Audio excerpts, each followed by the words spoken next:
Good morning and good day, everyone, joining us at Seattle as we get set for an absolutely cracker of a weekend with three games coming up. Uh, Today there's a doubleheader with Seattle Thunderbolts, a local team, taking on East Bay Blazers, the first game, and Silicon Valley Strikers in the afternoon. We are all set to start with the first game. Seattle Thunderbolts won the toss and has elected to bat. The conditions out here are absolutely stunning. Uh, Blazing sunshine all across the ground, and uh, and the teams are all set. And as we get set for this game, the Seattle Thunderbolts team is on your screen. They have won the toss and have elected to bat. This is a team that just won its first game yesterday against the East Bay Blazers. East Bay Blazers are right on top of the points table, which we're going to take a look at the time. Few changes in that side, but they look a strong round side today and quite buoyant after winning the game yesterday against East Bay Blazers. On the Blazers side, as we take a look at the team, the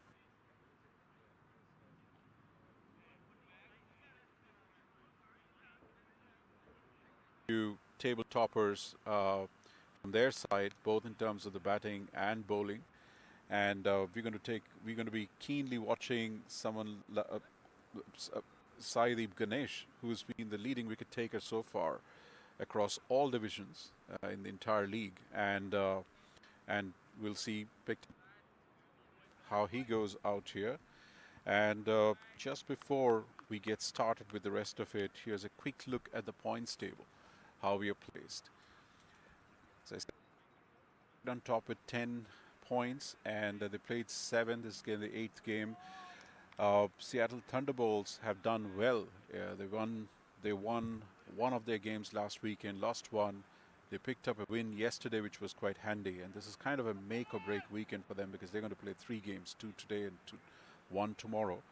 And all these wins come with a heavy premium because they're going to play against the 2 of the top 3 teams, which is East Bay Blazers and Silicon Valley Strikers. Every point won out here is going to add to the overall tally. So the teams are all set, the umpires are all set too, and we get started the action for this first of the 2 games that's coming up this weekend. The umpires for today is Viral Desai and Damodaran.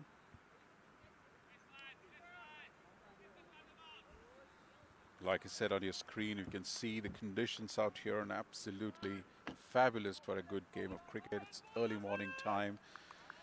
There's the early morning freshness of the wicket and the conditions. And the umpire says play, and we get started.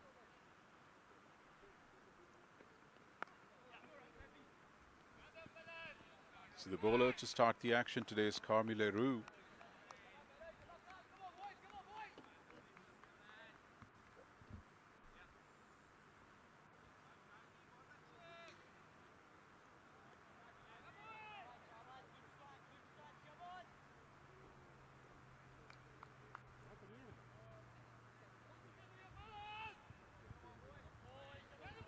Ian Chauhan and Lahiru Milantha, the 2 openers. Lahiru Milantha has had a couple of good games so far in the absolute recent few games. Had a wonderful game yesterday, about 80 plus score, and that's put him towards the top half of the batting contenders at this point, the leaderboards. He's had 200 plus aggregate so far in this tournament, 205 to be precise. So he's coming with some form under his belt. We all know what the captain Ian Chauhan is capable of. An experienced cricketer with many years of playing at a high competitive level, both in India and now in the United States for a few years.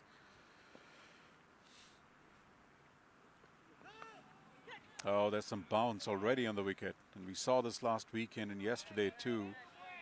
This wicket has been a very true one for the bowlers if they are willing to bend their back, and especially the fast bowlers.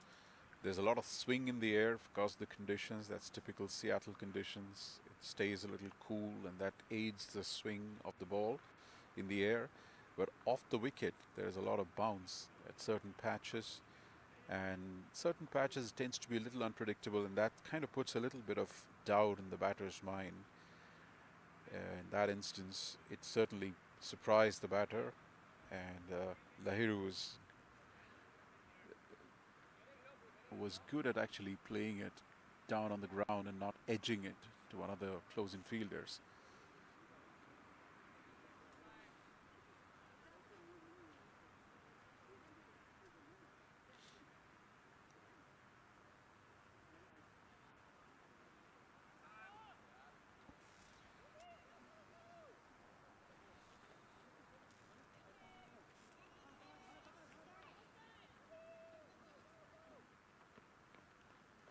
Oh, that's an expansive shot tried by Yan there. Could not connect it well, but nevertheless, a boundary for Seattle Thunderbolts, and they will take it. But a slight moral victory there for the bowler. As we see there, the slight movement of the pitch, which foxed the batsman, and probably had a thin inside edge there. We'll have to wait and see.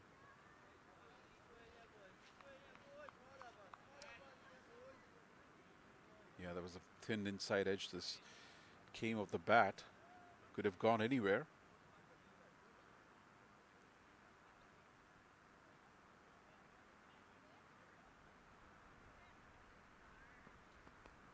Yeah, that's well played towards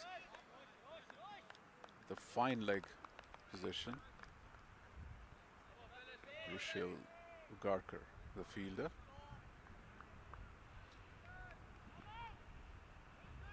There's a slight bit of moisture and dew on the wicket that you can see. That's because there's been a bit of rain in the area. Also, the wicket gets freshly rolled and a bit of watered in the morning. And another Ian Chauhan wanted a quick single there. Lahiru was wise to turn it down. You don't want to take too many chances. I think it's been a good first over so far. 7 runs. We've said this a few times last week as well as we were broadcasting. This is a low-scoring ground historically. Oh, there again, Karmi bends his back, and like I said, if you bend your back here, and if you're a height like Karmi, the ball is going to do wonders. And as far as short stature like Ian, that was well above him, and no hesitation for the umpire to give it a wide.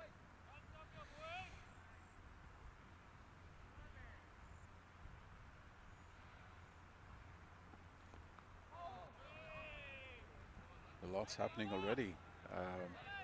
So the end of the first over, it is 8 without loss.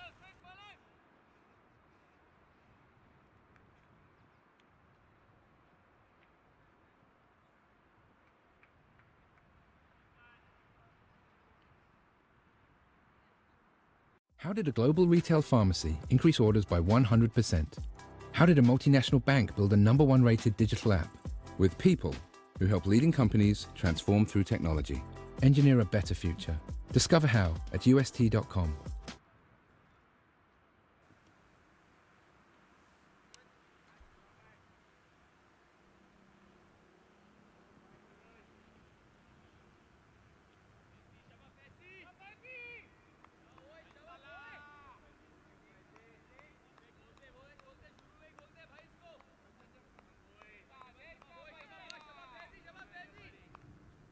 So the Blazers starting with a couple of left-handed bowlers as predicted.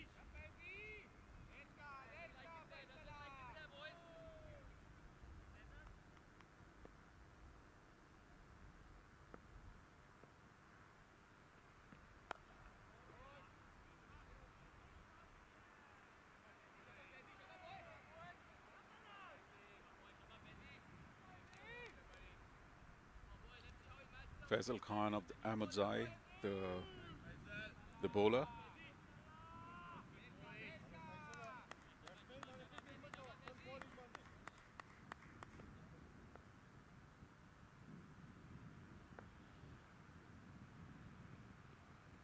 It's wide of the leg stump.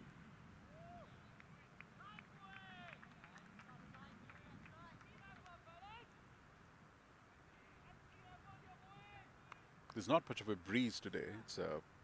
It's a gentle breeze blowing across the ground. That was a wayward ball. Last week there was a consistent heavy breeze across the ground, and that was something difficult to tackle. At times we found the bowlers were trying a bit with the movement, the ball moving a little too much, slightly out of control, but not in this occasion. That's a authentic and a pretty emphatic pull shot by Ian. Just a single. He was looking slightly out of sorts yesterday, could not get on with the game. But a player of his stature, he does not have too many off days. So Thunderbolts would be wondering and hoping that their skipper comes good today.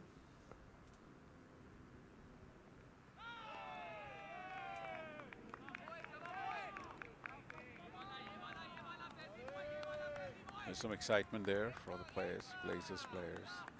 There's always going to be excitement when there's some play and a miss by the batters.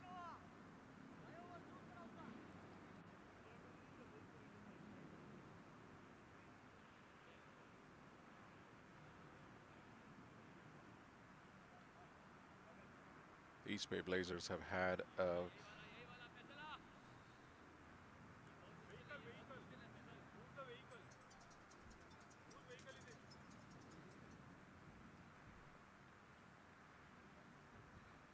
East Bay Blazers have had a solid tournament so far.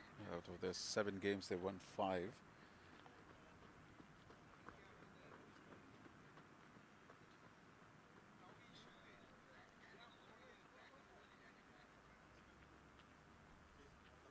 Slightly shortage in play, stoppage in play right now.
Slight stoppage in play right now as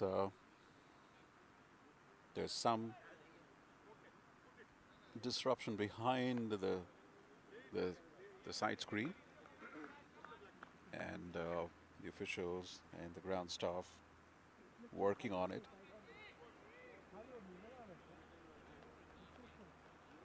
"11 for no loss." This is the second over in progress. As I was saying, East Bay Blazers have had a glorious tournament so far, till they ran into Seattle Thunderbolts yesterday.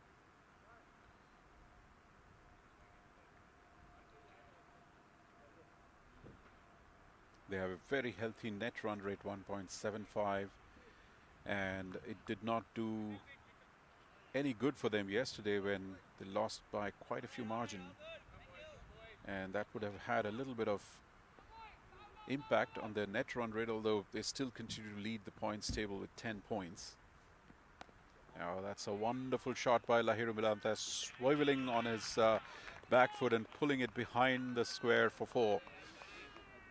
Completely under control from the moment he sighted the ball and punished it. It was slightly short, came over his over the leg stump, over his shoulders, but he was in complete control to make sure that it reached the destination it was destined for.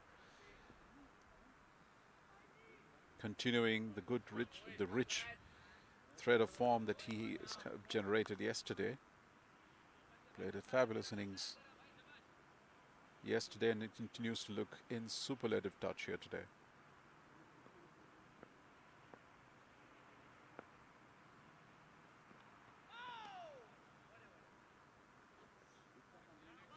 Ahmed Zai having a bit of a problem with the line of the ball, couple of wides in this over, and also with the length. Yet to find his rhythm. Has decent pace here, but it's just the line and length, which at this point looks to be slightly off.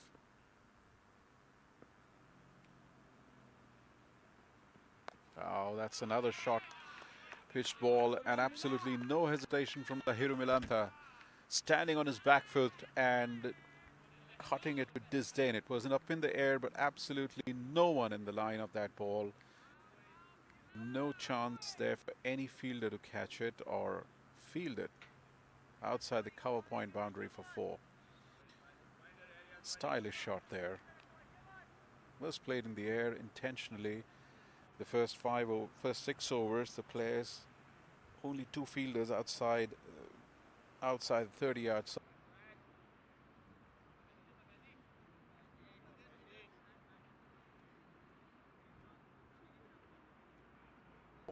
Thunderbolts moving on, 10.91 run rate. They are motoring along for sure. Be interesting to see what the Blazers can come back. Oh, that's a full length ball. That was a full toss. Really.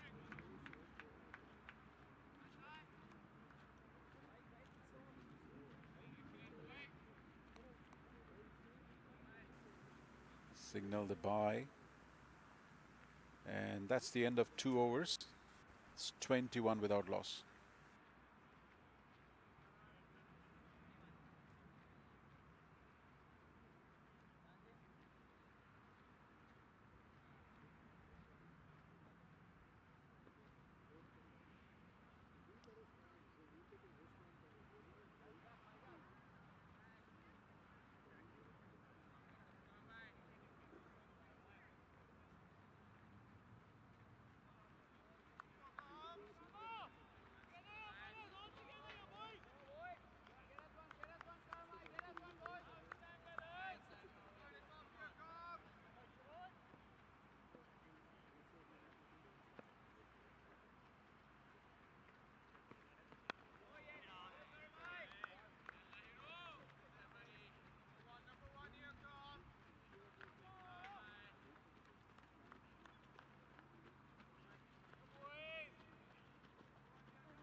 Apologies for that slight technical glitch. So we lost the audio for a while, but it's a third over, 23 without loss. Carmi LaRue has just completed his second over for just 2 over.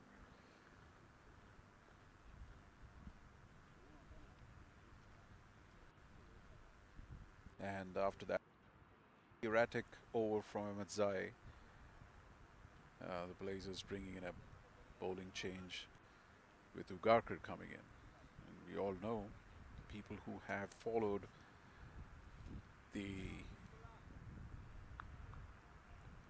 Major League Cricket in the US, they will remember Rushil Ugarkar as a sort of find in the Major League circuit.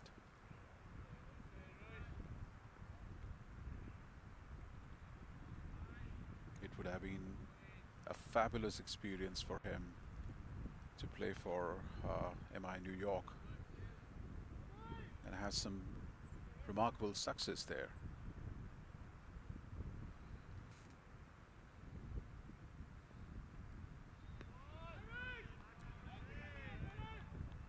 Starts well. He he has a. Here's interesting about Rushil Ugarkar. When I first saw him in Major League Cricket, his action resembles someone who has a very similar name, Ajit Agarkar from India. And Rushil is of very similar stature, has a very rhythmic run-up, runs up with extremely nice rhythm and balance.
Ugarkar.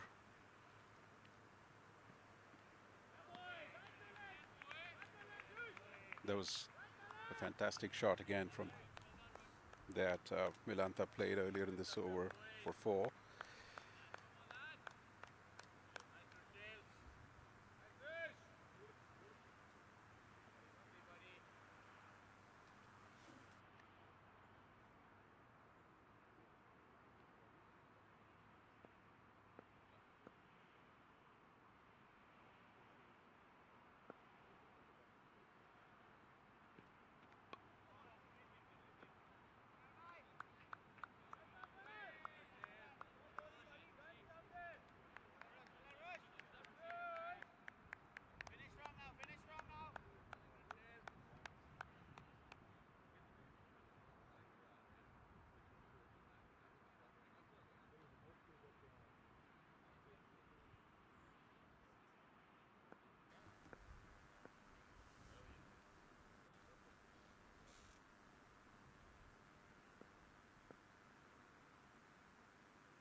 Just a single there to finish the over. 4 overs gone, 29 without loss.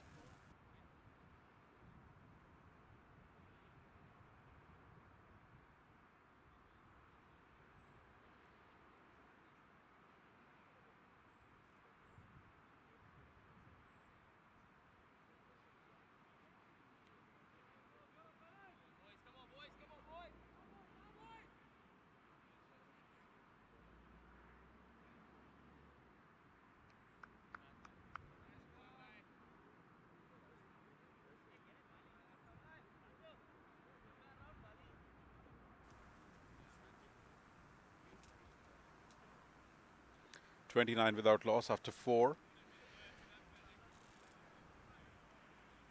The Blazers have pulled things back over the last couple of overs, and quite rightly, because of the strong start that Carmi Leroux has had. They are persisting with his overs. The over number 3 for this one. Deftly played there by Lahiru Milantha, steering it down to the third man. They have a fielder on the boundary. Last 2 overs of the power play with the field restrictions on.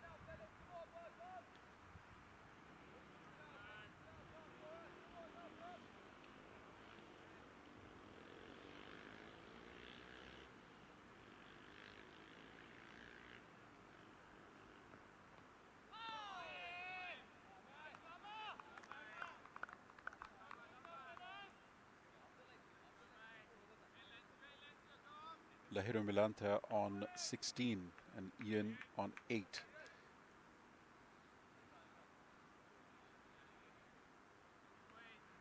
Carmi Leroux so far has given away 11 runs from this is his third over. And Rushi Lagarkar bowled a decent first over with just 6 runs. That's on the leg stump. And nicely turned over the legs by Ian Chauhan. At best, this innings so far is a sedate one. I mean, something that the Thunderbolts would not be worried too much about. They had a good second over of the game where they scored a bunch of runs, but since then it's been slightly quiet. The run rate has dropped down below 7s now. Oh, that was another one that probably was bowled with a bit of rolled fingers. This pitch short, inviting the batter to go for that pull shot, which Lahiru does not need a second invitation for. But yes, there was a slight roll of fingers and the ball came in a bit late than what the batter was anticipating. It stopped after pitching and completely foxed the batsman.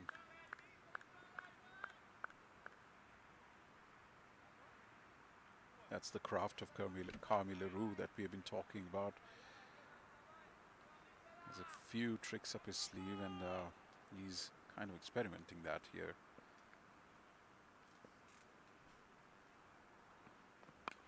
And this time again trying up in the air.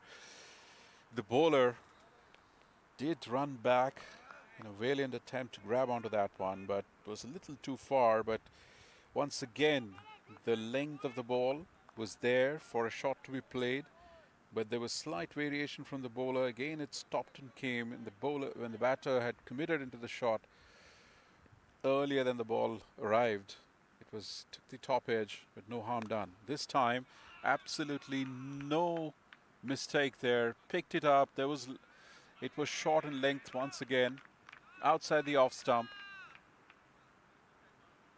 Was in the zone for Lahiru to take that, open his arms and play it, and flayed over the close and offside field for another boundary.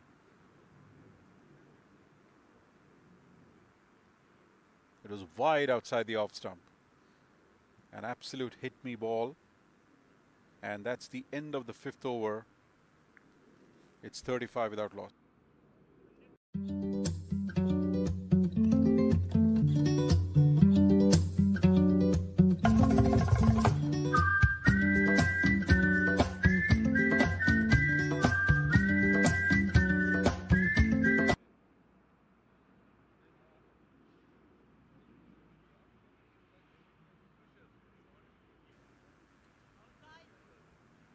.35 without loss after 5.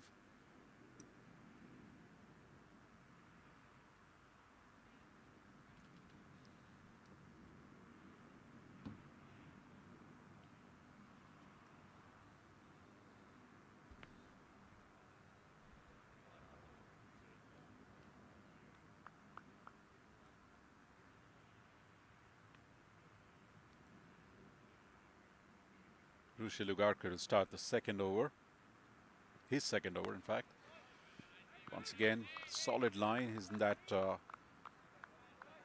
third and fourth stump line that he continues to bowl at. And it's difficult for the batsman to take any chances against him.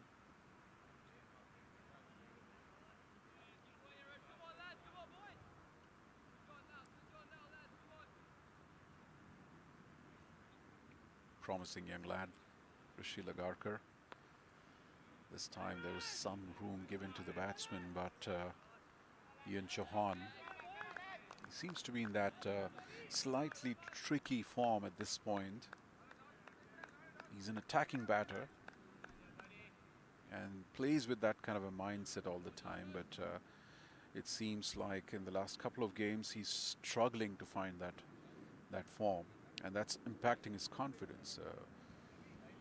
He's been in the minor league circuit for a couple of years now. Has about 608 runs. Bats at a decent strike rate of 125.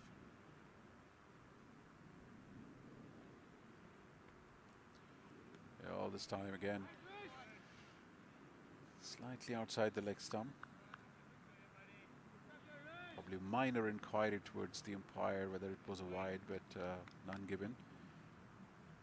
His highest minor league score for Ian Chauhan is 61. He's got a couple of 50s, 8 25+ scores. He's a boundary hitter, 66 fours, 17 sixes.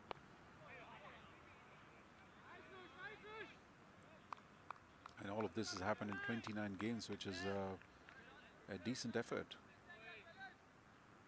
So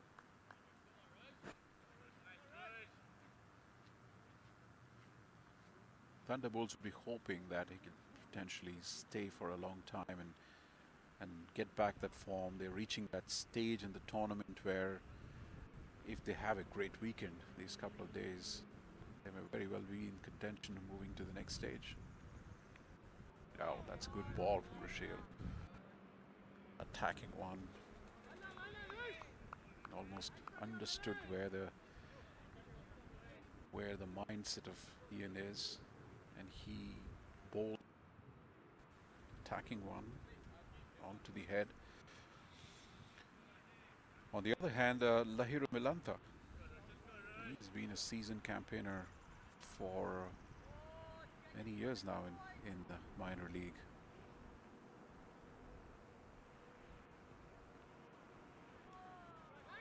Yeah. That was on the off stump, testing ball, end of the 6 overs. Maiden over bowl, 35 without loss.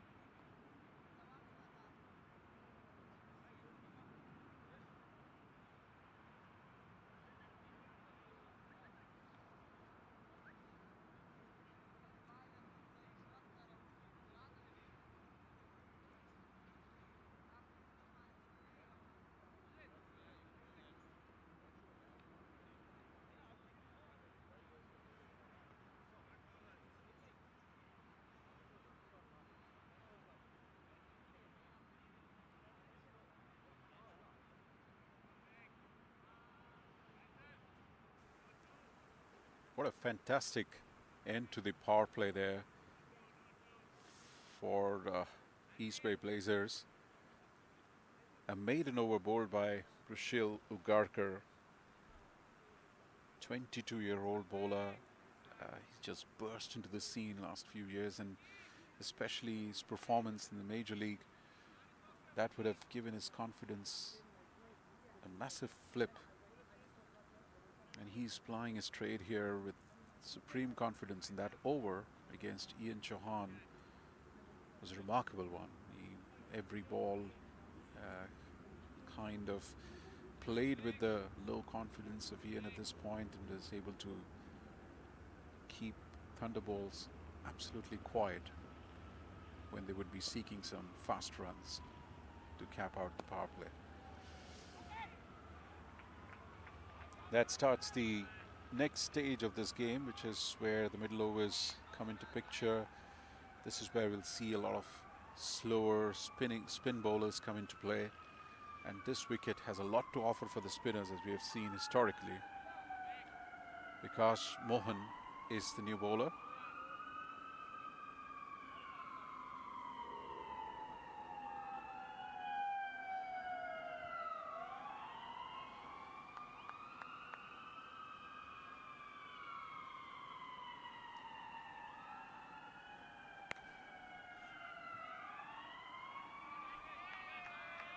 Oh, that's a fantastic shot there.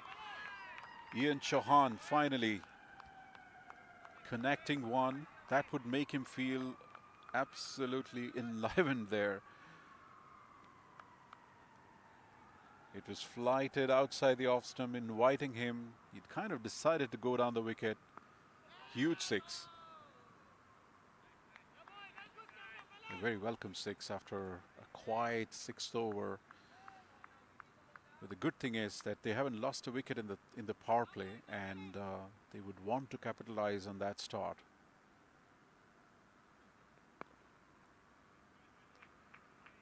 Fielders now spread out, so there's a lot of real estate in the closing field for the batters to just tap and go for a single. We're going to see that a few times here today. So Vikas Mohan is the number 2 bowler for East Bay Blazers as far as wickets are concerned, behind Abhishek Paradkar, who is ahead by a country mile and is leading the bowlers leaderboard across all teams of the league this year. 17 wickets, jointly holding that position with Thunderbolts. Shadley Colquick is also on 17. Vikas Mohan has played 8 games, all the 8 games so far, 7 wickets, an economy of 3.86. That's an absolute treasure chest. This time Lahiru dancing down the track, pushing it across to the bowler. Slight misfield resulting in a single. So 3.86 of an economy. So a 6 against Vikas Mohan was definitely a prized one. That's the end of the 7th over. It's 44 without loss. How did a global retail pharmacy increase orders by 100%? How did a multinational bank build a #1 rated digital app? With people who help leading companies transform through technology. Engineer a better future. Discover how at ust.com.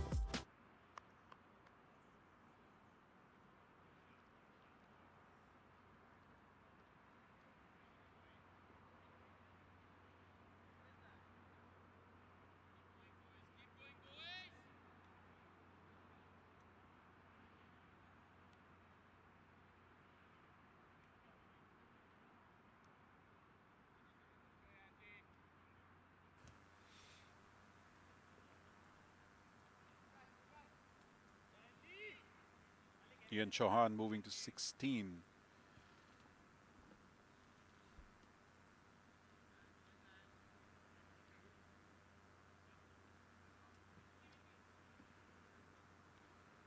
Angelo Pereira, the new bowler. East Bay Blazers have already introduced 5 bowlers so far this morning.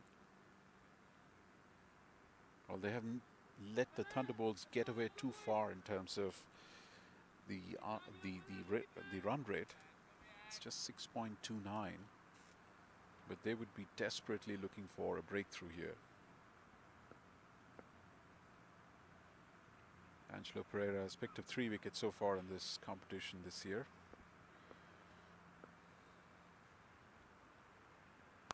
Oh, that's a full toss. Lahiru Milantha dancing down the track, and that's emphatically dispatched above the bowler towards the long off region. Although there was a fielder there, no chance for them. 1 bounce out of the boundary line for 4. Wonderful shot there.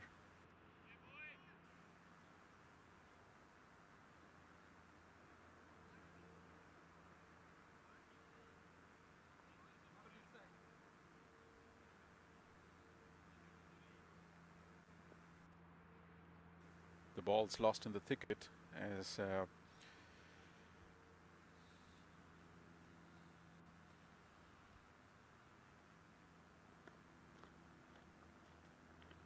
48 without loss for the Thunderbolt.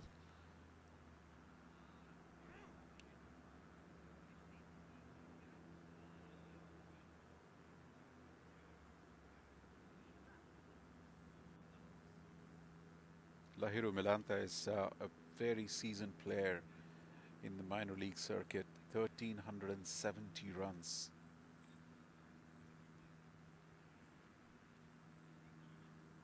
Has played for Silicon Valley Strikers, the Morrisville Raptors, Houston Hurricanes, and now moving to Seattle Thunderbolts.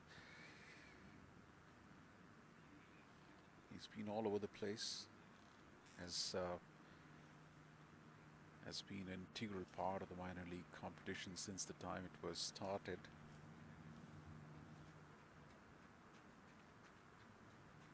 Brings in a lot of skill as a wicket-keeper batter.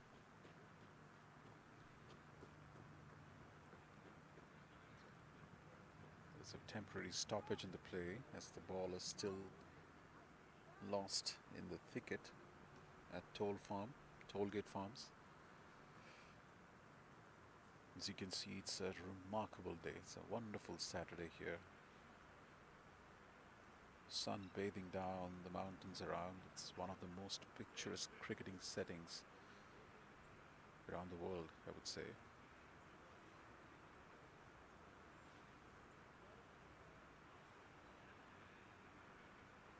The beauty of Pacific Northwest in its full glory here. The ground is nestled in the lap of all these green mountain tops.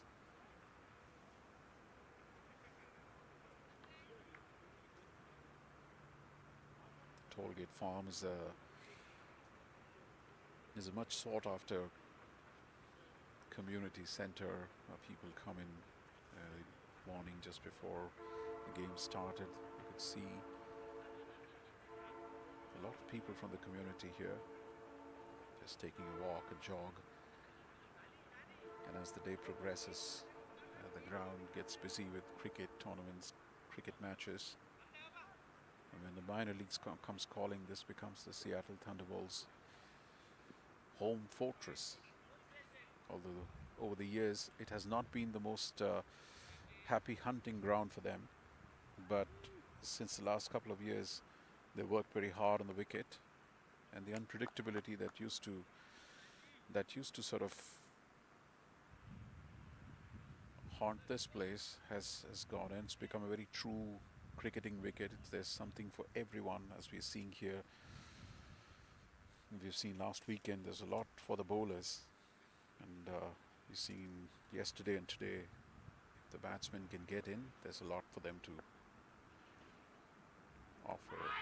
And as we say that, immediately after that stoppage, Angelo Pereira getting the wicket of the well-set Lahiru Milantha, and they would be delighted, and the exuberance and excitement of the team members in the Blazers tent kind of reflect how big a wicket that was. Lahiru Milantha played a gem of a knock yesterday, and this time Angelo Pereira kind of foxing him. It was his own undoing there, so to speak. That was wide outside the off stump. It was probably the 20th stump outside the off stump, and his body language as he went out of the ground quite captured the disappointment that was his own undoing. It wasn't needed. He was batting supremely well. He's continuing the rich vein of form that he had shown yesterday. He just scored a wonderful 4 down the ground, so that shot wasn't needed. But against the run of play, Thunderbolts lose their first wicket. 7.2 overs, 48 with the loss of first.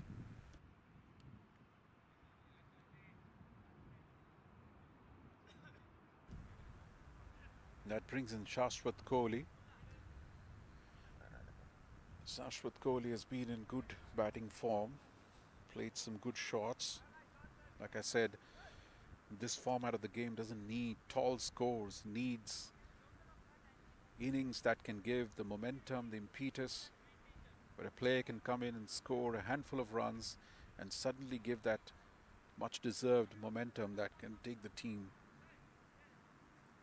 to a good score. And Shashwat has been playing that kind of innings. He's played a few 20s this season, and those have been some decisive ones. That's given a much needed momentum to the innings. Oh, once again, a very handy, crafty bowler, Angelo Pereira.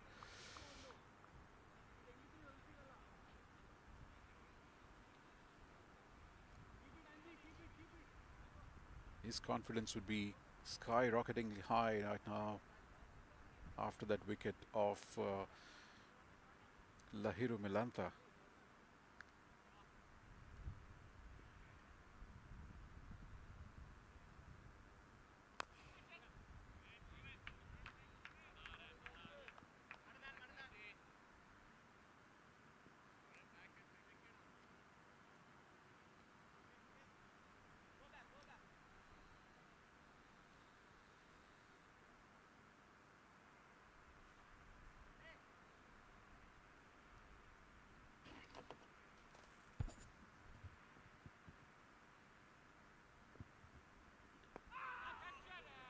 That's again a very good ball outside the leg stump, turning in typical left-handed bowler, pitched in that zone where puts a lot of doubt in the batter's mind. Ian Chauhan this time trying to reach out to that ball, taking an outside edge. That's taken on the full, flicked over to the deep mid-wicket boundary, just a single.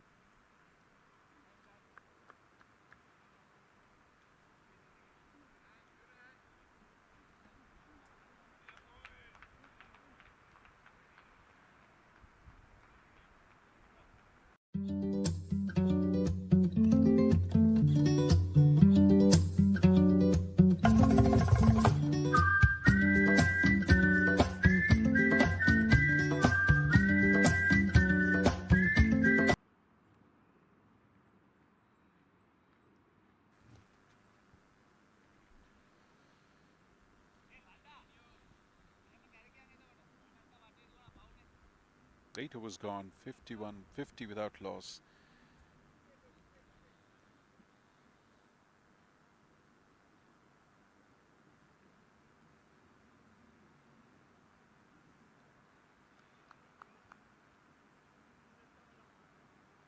Lahiru Milantha is the only batsman to be dismissed so far.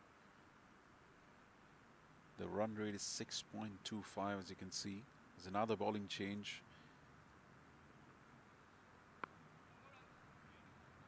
Sanjay Krishnamurthy, the skipper.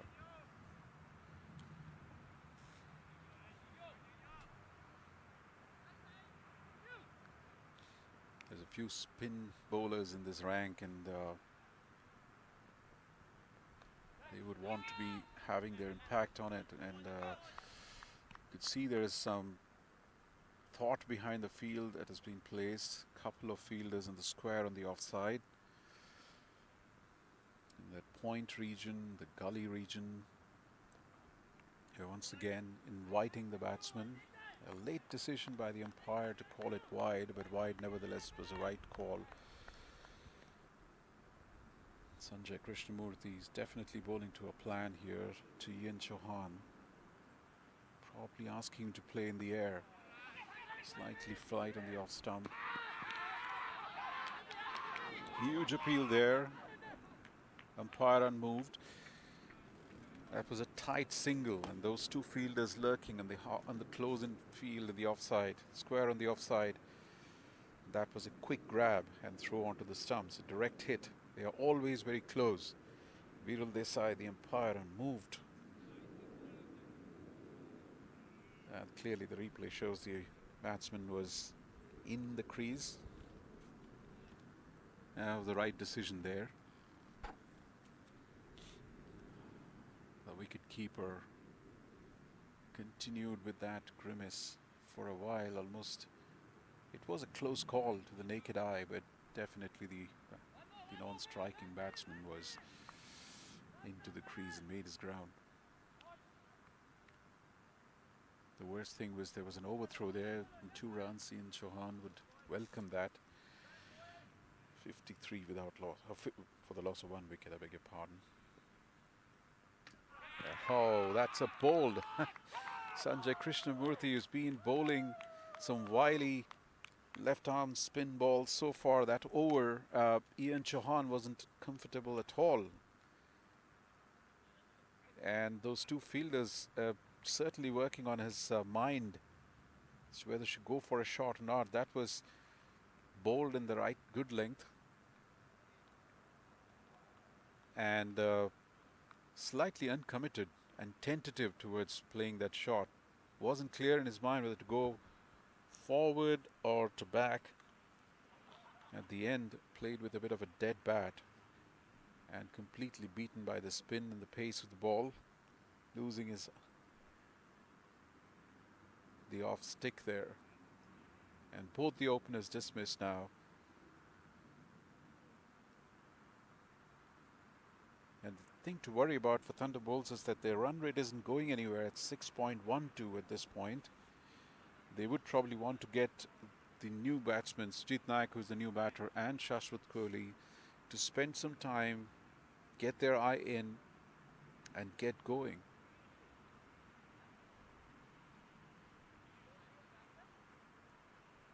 That's the double-edged outcome that one sometimes comes up when you kind of preserve the wickets, the opening overs, and if it does not give the required momentum, that tends to become a bit of a bane, because it plays on the batter's mind that they've been there for a long time, and it's their responsibility now to make something out of that time that they've spent.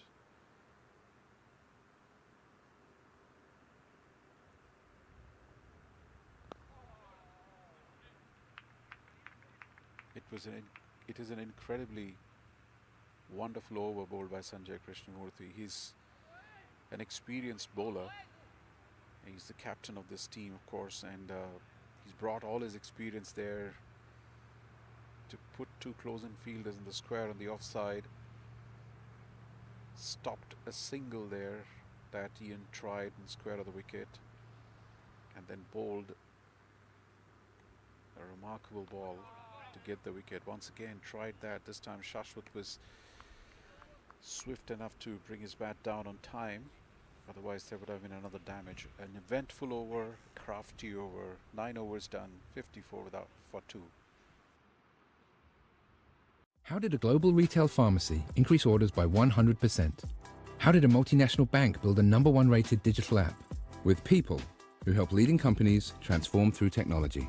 Engineer a better future. Discover how at ust.com.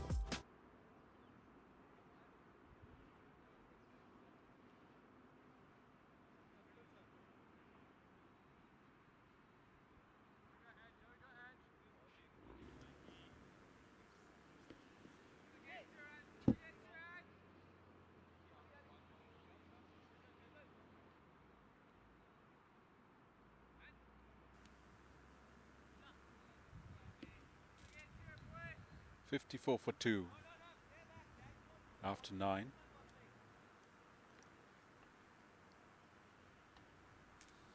Angelo Pereira continuing.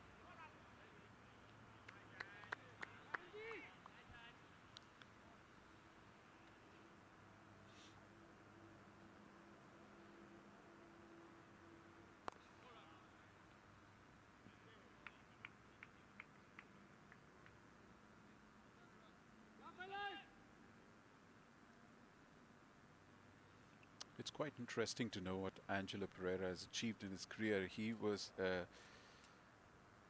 has a lot of experience coming into America to play his cricket. He's played a lot of cricket in Sri Lanka, of course, at international level and domestic level. But he was always a more reputed batter, has always been. Of course, has evolved into a very effective all-rounder. He does not have any T20 wickets at an international level in Sri Lanka, but he's a formidable player.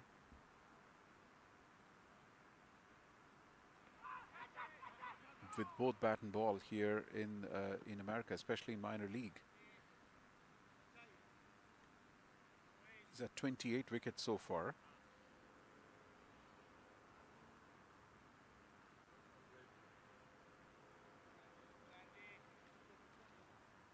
And he has scored 584 runs. And he's played his cricket predominantly and only for East Bay Blazers. So clearly a key cog in the East Bay Blazers wheel. And he's proving his value here and worth here. He's kind of taken the first wicket to disrupt the proceedings. He has a lot of experience, a lot of guile, puts all of that in his bowling. He did not get distracted uh, dis, or his confidence wasn't affected when Lahiru played an attacking shot against him. Eventually got the wickets. So the spinners have put a break, and that's an understatement. It's quite expected on this wicket. Spinners always will come good. So that's another quiet over there. Just 3 runs coming off it. After 10 overs, it's 57 for 2.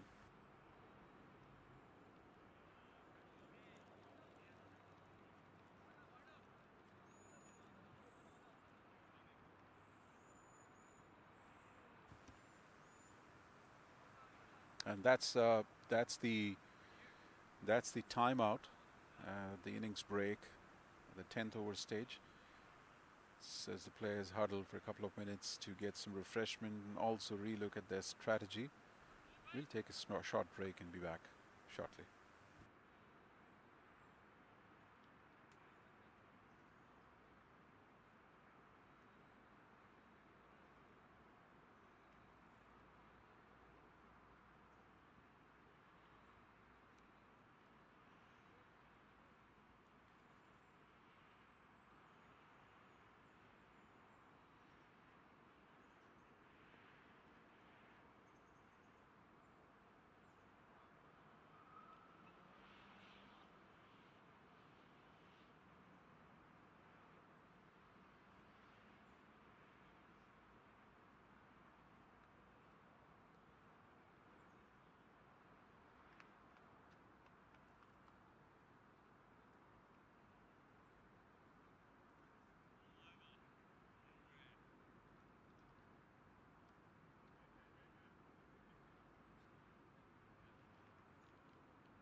Welcome back. As you can see, it's 57 for 2 after 10 overs.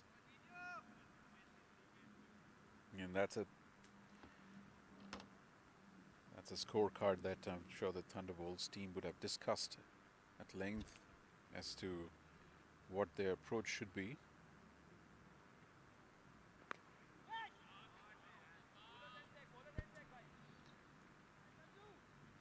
"57 for 2" is a decent score at the halfway stage. And I'm sure the conversation would have been to take calculated risks to move the momentum forward. Otherwise, what we've seen last weekend is the second game against the San Ramon Grizzlies. Thunderbolts tried to accelerate too far. There was a 12 and shortened game, but they tried to take too many risks in what could have been a slightly more respectable score. They probably finished 10 or 15, maybe 20 runs short. So they will have to take risks while preserving their wicket from here on. But still 60 balls to be played. In fact, 57 to be precise now. And they have a good plan. They can look at a score of 130, 135, which could be. Oh, that's a risky shot again. Tried. Shashwat Kohli over those close-in fielders in the offside. It was up in the air. There was a fielder placed exactly in that spot,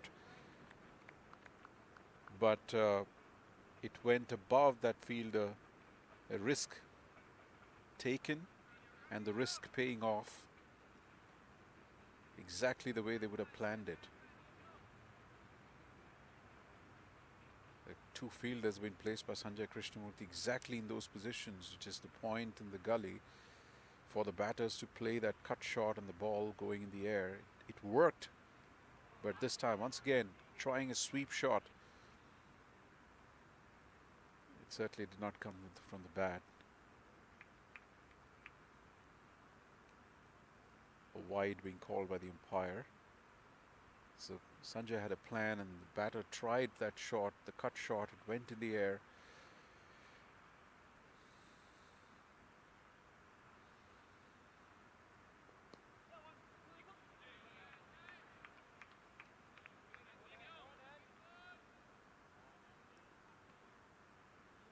.64 for 2. 65 for 2 after that single was Sujit.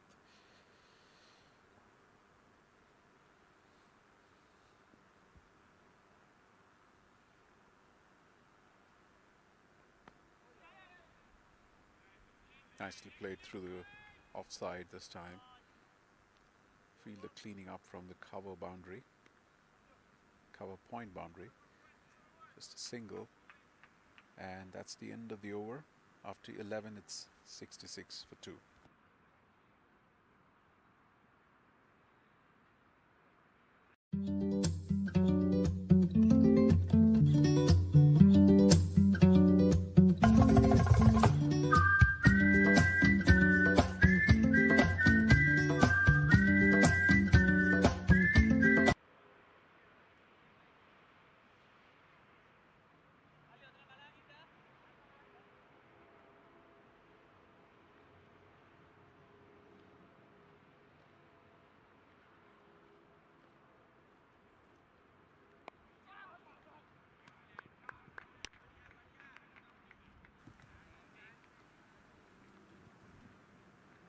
A quick single there by Shashwat to start the 12th.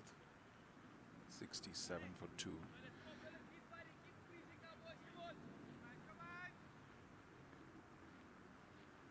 Angelo Pereira continuing with his third once again outside the off stump again after pitching the ball. He's weighting the pace nicely, which is creating that little bit of discomfort for the batter again. A swing and a miss there by Sujit Nayak.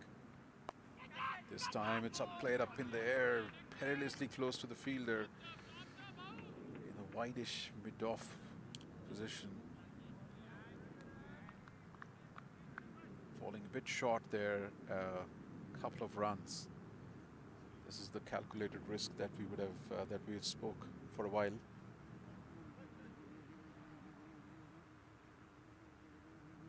Angelo Pereira, 1 for 12. This is his third over. Once again, keeping it tight. A single, nevertheless, but singles won't bother the Bay City Blazers as long as the Thunderbolt players aren't scoring consistent array of boundaries. For the moment, there's a few stray boundaries coming here and there, but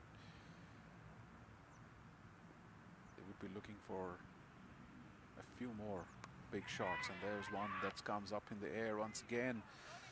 The fielder in the square leg boundary almost reached there, fell short. That's the kind of luck that the Thunderbolts will be hoping they get. It was a sweep shot that went in the air. The fielder did well to put the body in line because the ball could have just ricocheted outside the boundary. And the fielder looks in a bit of discomfort.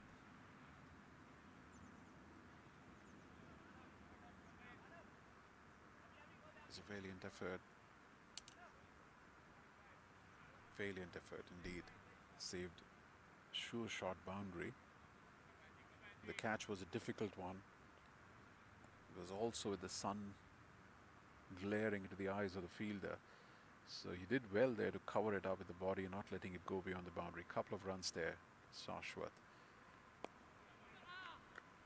Angelo Perez just bowled a remarkable over again. Just 6 runs of that over, 72 for 2 after 12.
So after 12, it's 72 for 2, and East Bay Blazers make another bowling change, the one that probably all of us were waiting for. Abhishek Paradkar, their leading wicket taker, 17 wickets so far in this year's minor league.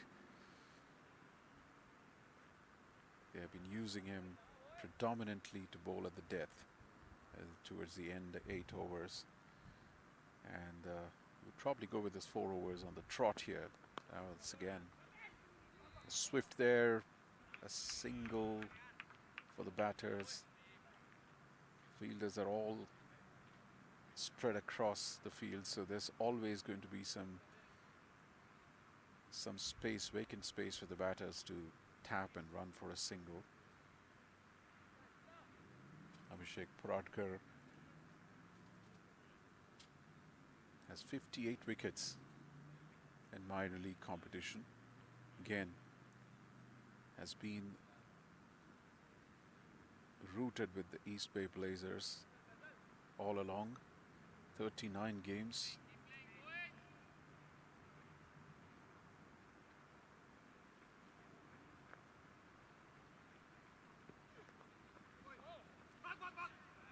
That was a little sloppy from the wicketkeeper, not collecting. It was a good ball. Shouldn't have been a run. And you could see the body language of Abhishek Paradkar. His shoulders a little droopy after that effort from the wicketkeeper. Rather mediocre one. Couple of runs for the Thunderbolts. Couple of byes. So Abhishek Paradkar, he's got 31 wickets.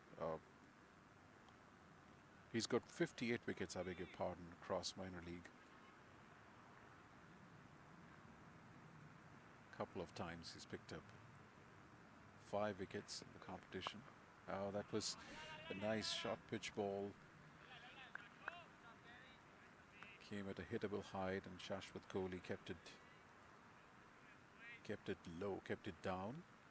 A single, a fine leg boundary, a deep fine leg boundary.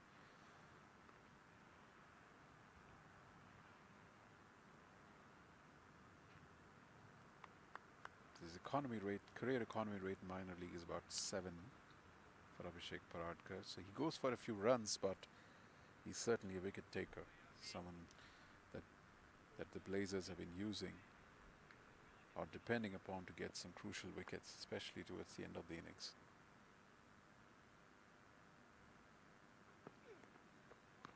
Oh, that's outside the leg stump again. No hesitation from the umpire, calling it wide. 76, 77 for 2 now.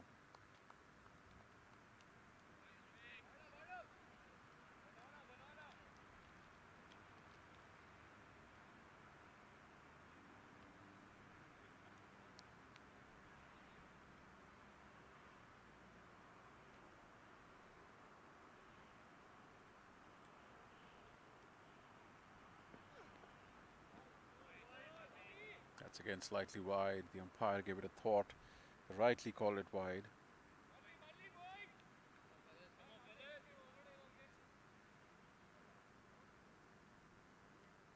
This is the second or the third time that Abhishek has taken a look at the the bowling crease, and seems to be having a little awkward landing experience there. Tiny little partnership building out here. 24 runs between these two batters. It's again outside the leg stump, calling it wide, and again slightly difficult for the wicket keeper to gather a bye to go with it. Sheikh Paradkar making his displeasure known. He's not finding it right in that crease there.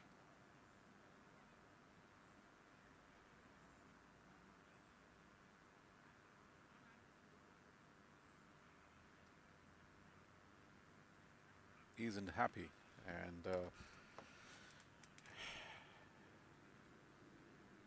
fast bowlers are always extremely picky about their run-up, the approach to the crease, the the experience of their leap and jump, and then their when the feet lands on the crease, because everything, it's also any germ of doubt that goes into their mind, and if they feel that it's not correct, that affects their bowling.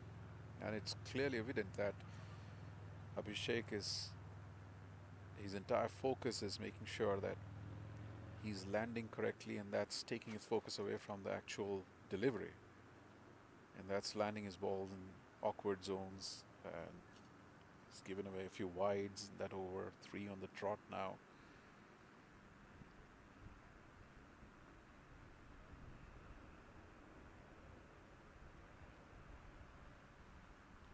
The worst thing that can happen is an awkward landing, a sudden twisting of ankle, and an unwanted injury. And if a bowler running in isn't fully comfortable and confident about that entire approach, they get distracted. If you see there's a frantic hammering of that area, clearly evident that it's an uneven space. It's quite interesting because Carmile Roux, who was also bowling pace from this end, was a left-hand bowler. He found it all okay, but somehow Abhishek Paradkar has found it a bit challenging, and that's perfectly all right. Each bowler have their own assessment and their own, style of bowling, and the way their feet falls on the crease, and they are well within their rights to ask for certain changes there if they're not fully comfortable and confident about that approach. So another stoppage. We've had a few stoppages this game. The last time there was a long stoppage, a wicket fell, Lahiru Milantha. We're curious to see what happens now. Abhishek doesn't look fully happy, but he's going to get on with it. He's still sort of shrugging his shoulder, expressing his displeasure that it's not working out. Sometimes it can also be a little breather that the bowler needs to just sort mentally, because at this point he's not got his line and length proper. By the look of it, he's probably going to bowl 4 overs on the trot in the next remaining 8 overs, and it's a big responsibility. So he wants to hit everything correct before he can go out there and create the impact that is expected from him. By the looks of it, he's probably going round the wicket now. Not what he would have wanted probably, but it's probably his plan B. And that's not the most preferred way. If you are one of the strike bowlers for the team, you would like to operate at your most optimum level, an optimum option.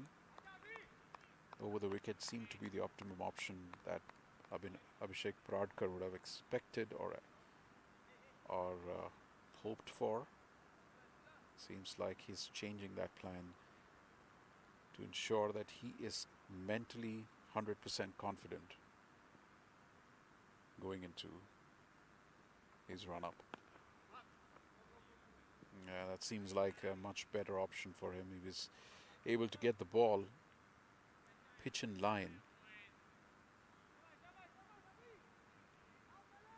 81 for 2.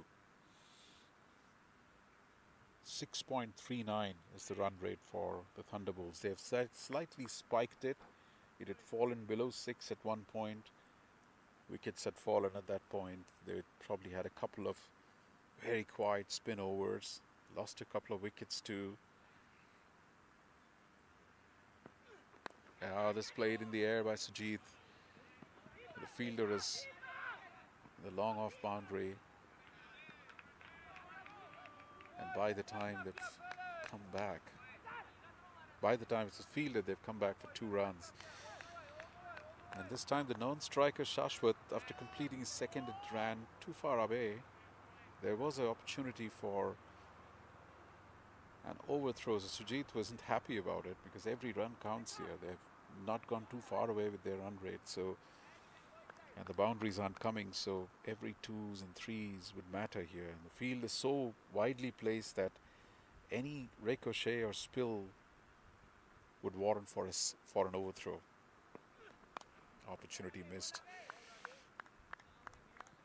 And this time there was a wild hoik of that ball, just a single. Abhishek Paradkar down on his haunches. He's still not very happy. The over comes to an end. It was a long over.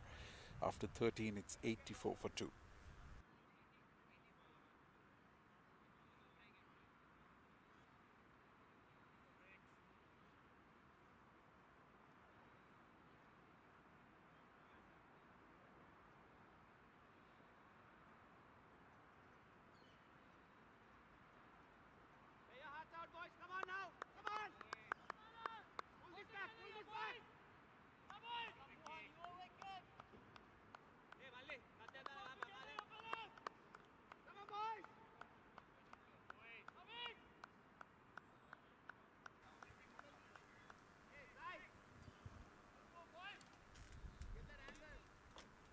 Thirteen overs gone, 84 for 2. 30 runs have been put between these two. Vikash Mohan to continue. This 1 over, he's given just 9.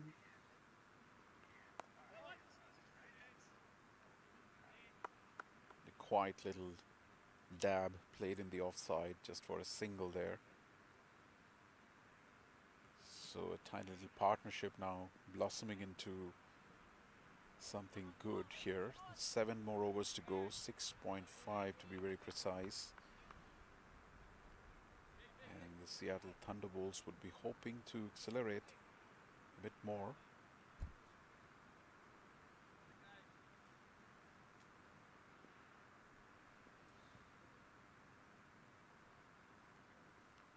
Oh, that's a shot again, played up in the air. The bowler is underneath that, called for it, and a catch comfortably taken. Vikash Mohan breaks through a partnership that was coming up, 31-run partnership, finally falling as Shashwat Kohli, trying to take the charge, taking some risk, and lobbing the ball in the air.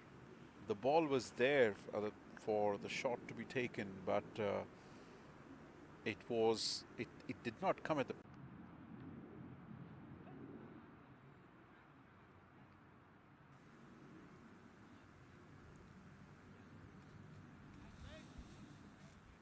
Shashwat Kohli was cotton bowled by Vikash Mohan for 12. He just had 1 boundary in that innings.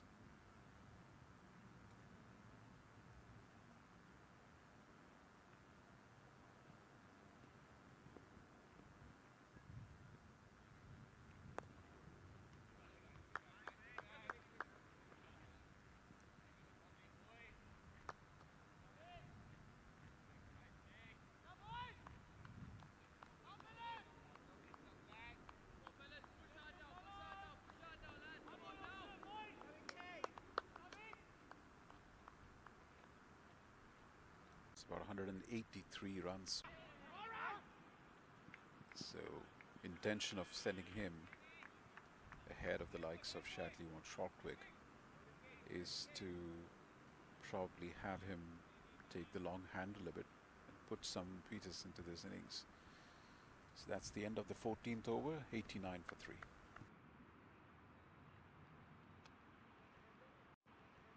How did a global retail pharmacy increase orders by 100%? How did a multinational bank build a #1 rated digital app? With people who help leading companies transform through technology. Engineer a better future. Discover how at ust.com.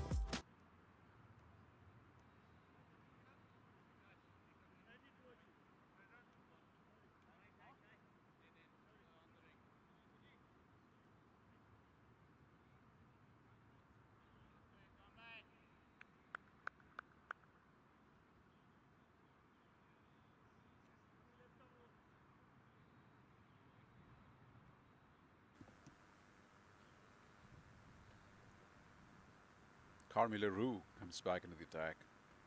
Clearly Abhishek Paradkar plan had to be reset. Probably he would be tried from the other end.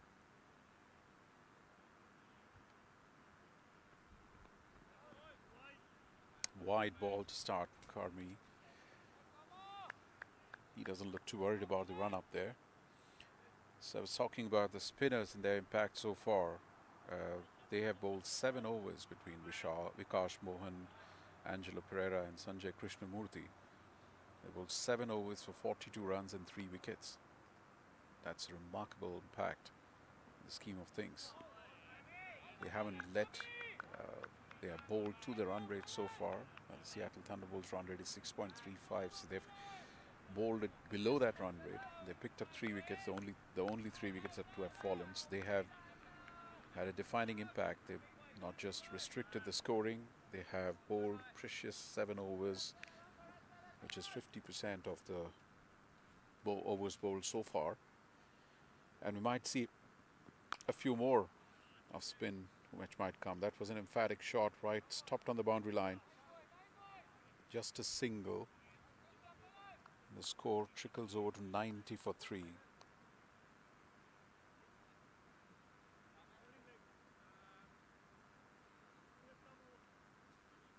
The early morning freshness is always, it's a bit difficult here to probably get on with the scoring versus what we saw yesterday, which was an afternoon game.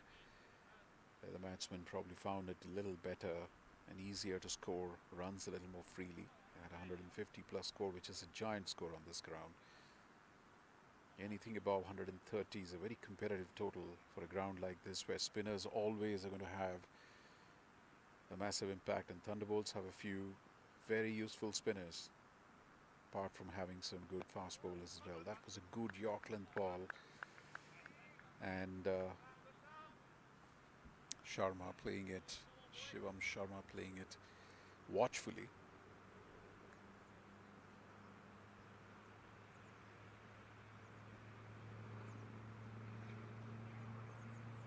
17 runs given by Carmela Rue, and he's on his 4th over. He hasn't picked a wicket, but 12 dot balls. He's been economical. They haven't been able to get too many runs against him. That's wonderfully played. Lovely cover drive by Shivam. By Sujit Naik, I beg your pardon.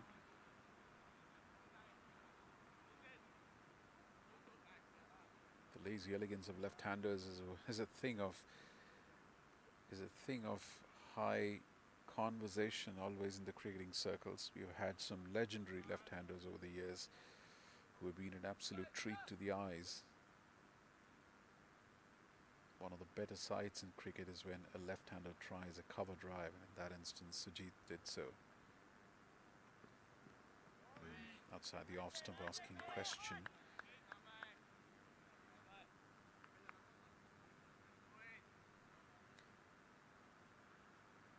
Still, there's a lot of caution in the way the Thunderbolts players are going about. We are not seeing any frantic stroke making.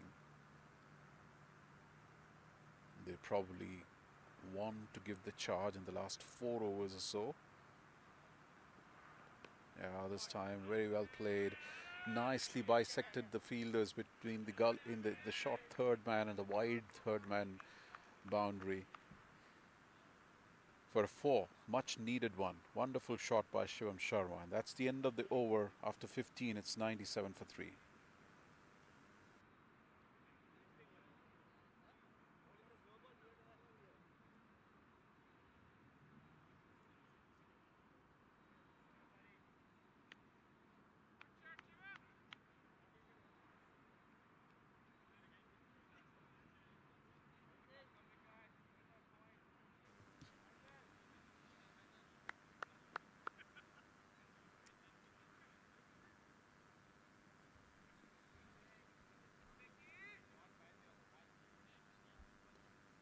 97 for 3 after 15. Spin continues.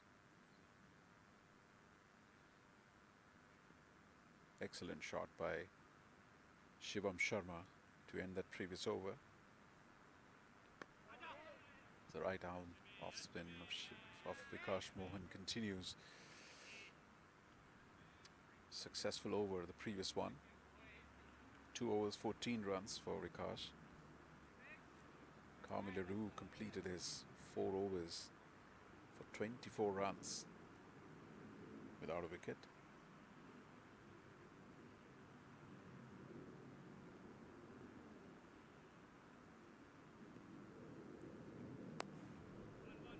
Once again, push towards the deep mid-wicket boundary by Shivam.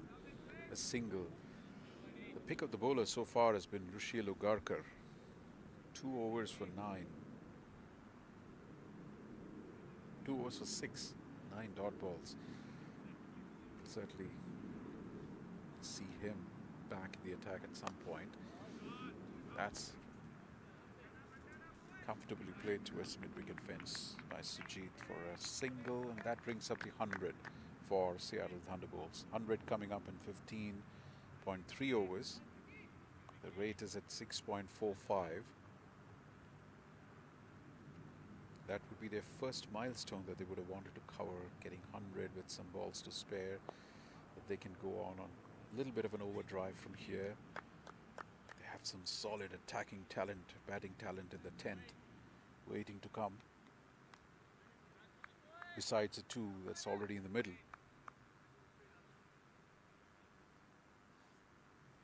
Keeping it tight so far in this over, because just 4 runs.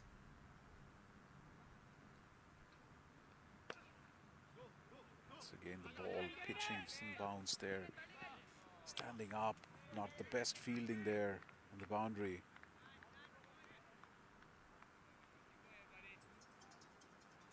Couple of runs taken by Sujit. Good running between the wickets.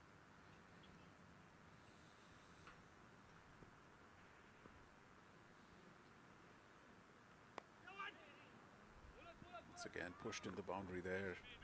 Quick bit of fielding done by the fielder from cover point. Quick single. At the end of 16, it's 104 for 3.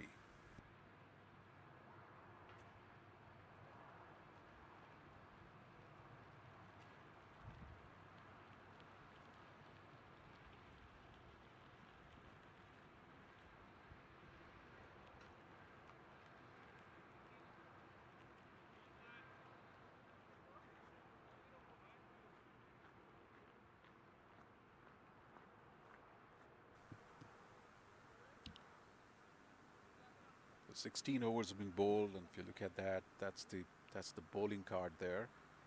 Rushil Ugarkar, who's been an absolute standout so far for East Bay Blazers, coming back into the attack. 2 overs for 6 runs. And the spinners, as you can see there, 8 overs for 49 and 3 wickets.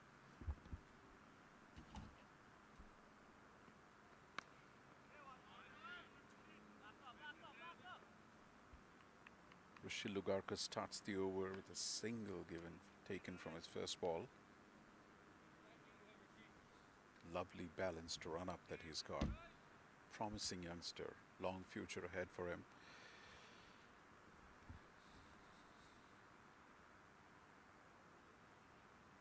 What stood out for me when I saw him play for MI New York was such a balanced and sorted head that he's got over his shoulders. Doesn't get swayed by the occasion. Was able to keep up his own against some of the more senior celebrated international players, and was able to create some significant impact in crunch moments and against almost every opposition that he was up against. And that experience would be absolute gold dust coming into the minor league, which he's kind of displaying here today. Yeah, that's a good ball again outside the off stump.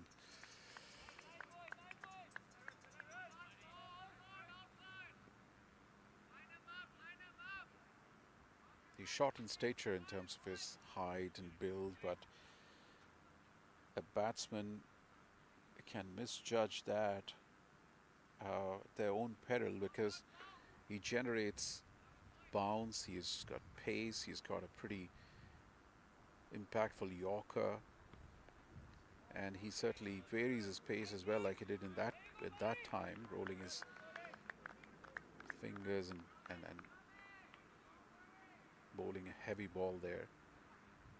And the batsman coming down the wicket trying it, but beaten by the change of pace by Ugarkar. So far a tidy over. Almost seems like something's gonna give here. Sujit's definitely trying to get a move on. And there again, he tries this slight wild hike towards the long off single, asking for a change of bat. He certainly wants to get on with it. He's been there for a while, 24 of 28, senior pro for the team. Of course, the team would be hoping that he can continue from here, play some big shots, take them to a score of respectability. Shivam Sharma there, trying a bit of an agricultural hike.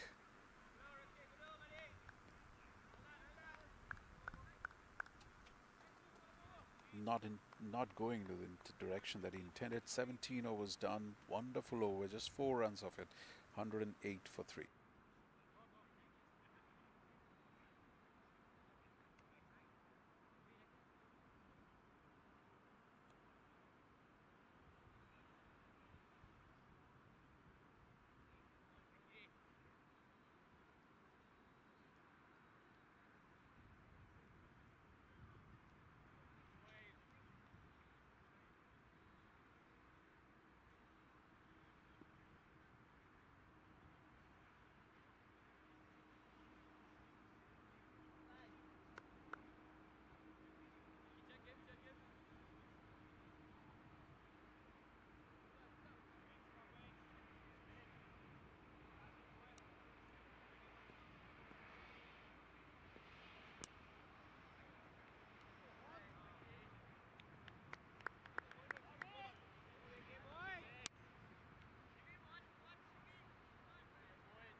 Jesus. I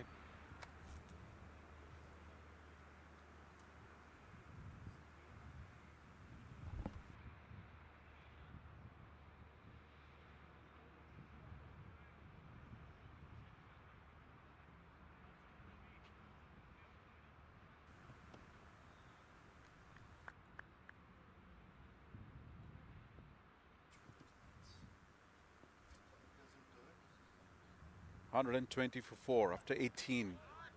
Eventful 17th over there. 12 runs coming in, wicket falling there, and it was the last spin over.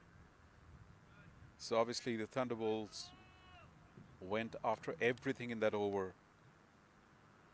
They were able to get some very handy runs, and Shivam Sharma, who played a nice little cameo there, 18 of 13,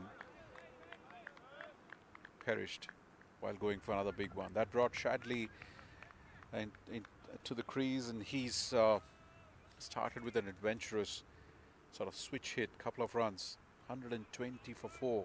From this stage, at least they would be hoping for another 10 to 15 runs, if not more. Sujit Naik is well set. Ruchi Rogarkar is coming back for his 4th over.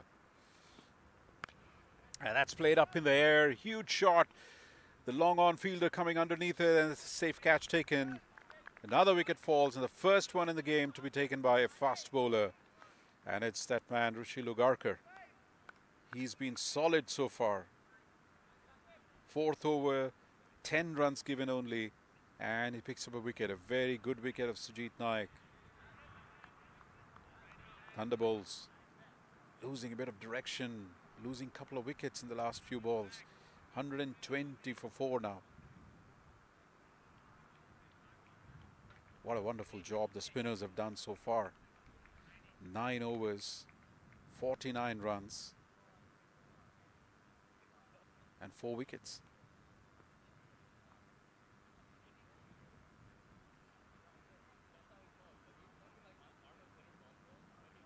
$120 for 5 now.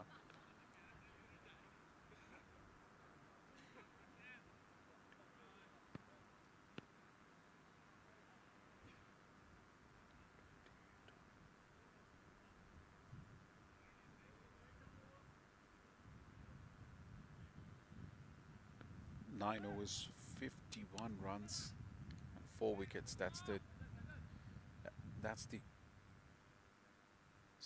the spin statistics from the game so far. Incredible.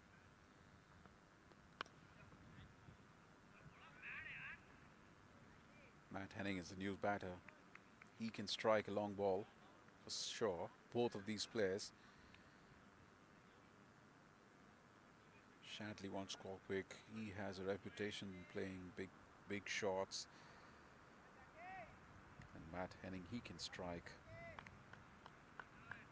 the long handle. The question is if they can get something out of the next couple of balls from Rogarkar, who's been a complete standout in today's proceedings. That's again, tries another rather adventurous. I can't describe that. It was a bit of a switch. It was certainly a reverse hit. Didn't time it once. Got some part of the bat there. A single taken. Last ball of his 4-over spell, Ruchi Rogarkar. He's been just 12 runs. Completely premeditated. Shadley out there trying. Ball probably getting a little bit of his gloves.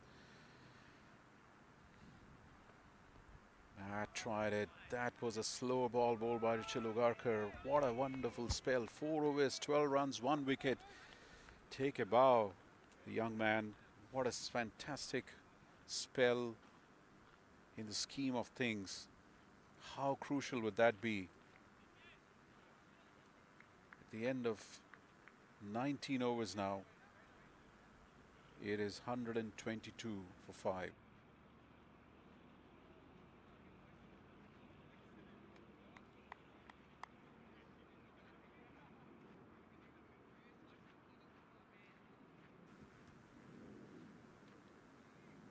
122 for 5. The last 6 balls coming up. Abhishek Paradkar back in the attack. He was in all sorts of troubles with his foothold. Bowling his solitary over that he did from the other end. So clearly Sanjay Krishnamurthy didn't want to bring him back there. So he's coming back from this end and to his preferred over the wicket positioning. And that's full toss. Shadley has played it up in the air, and that's straight down the throat of the long off fielder. That would be a huge welcome wicket for the Bay City Blazers. Shadley did get some momentum yesterday with a few sixes, and today didn't quite get on with the game, getting out for 3. Abhishek Paradkar trying a little bit of a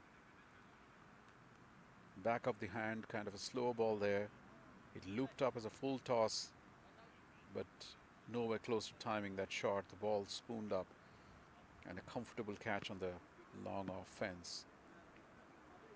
122.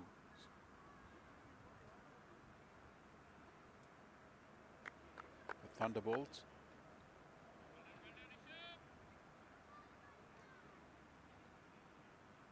Rishabh Mohan, the new man.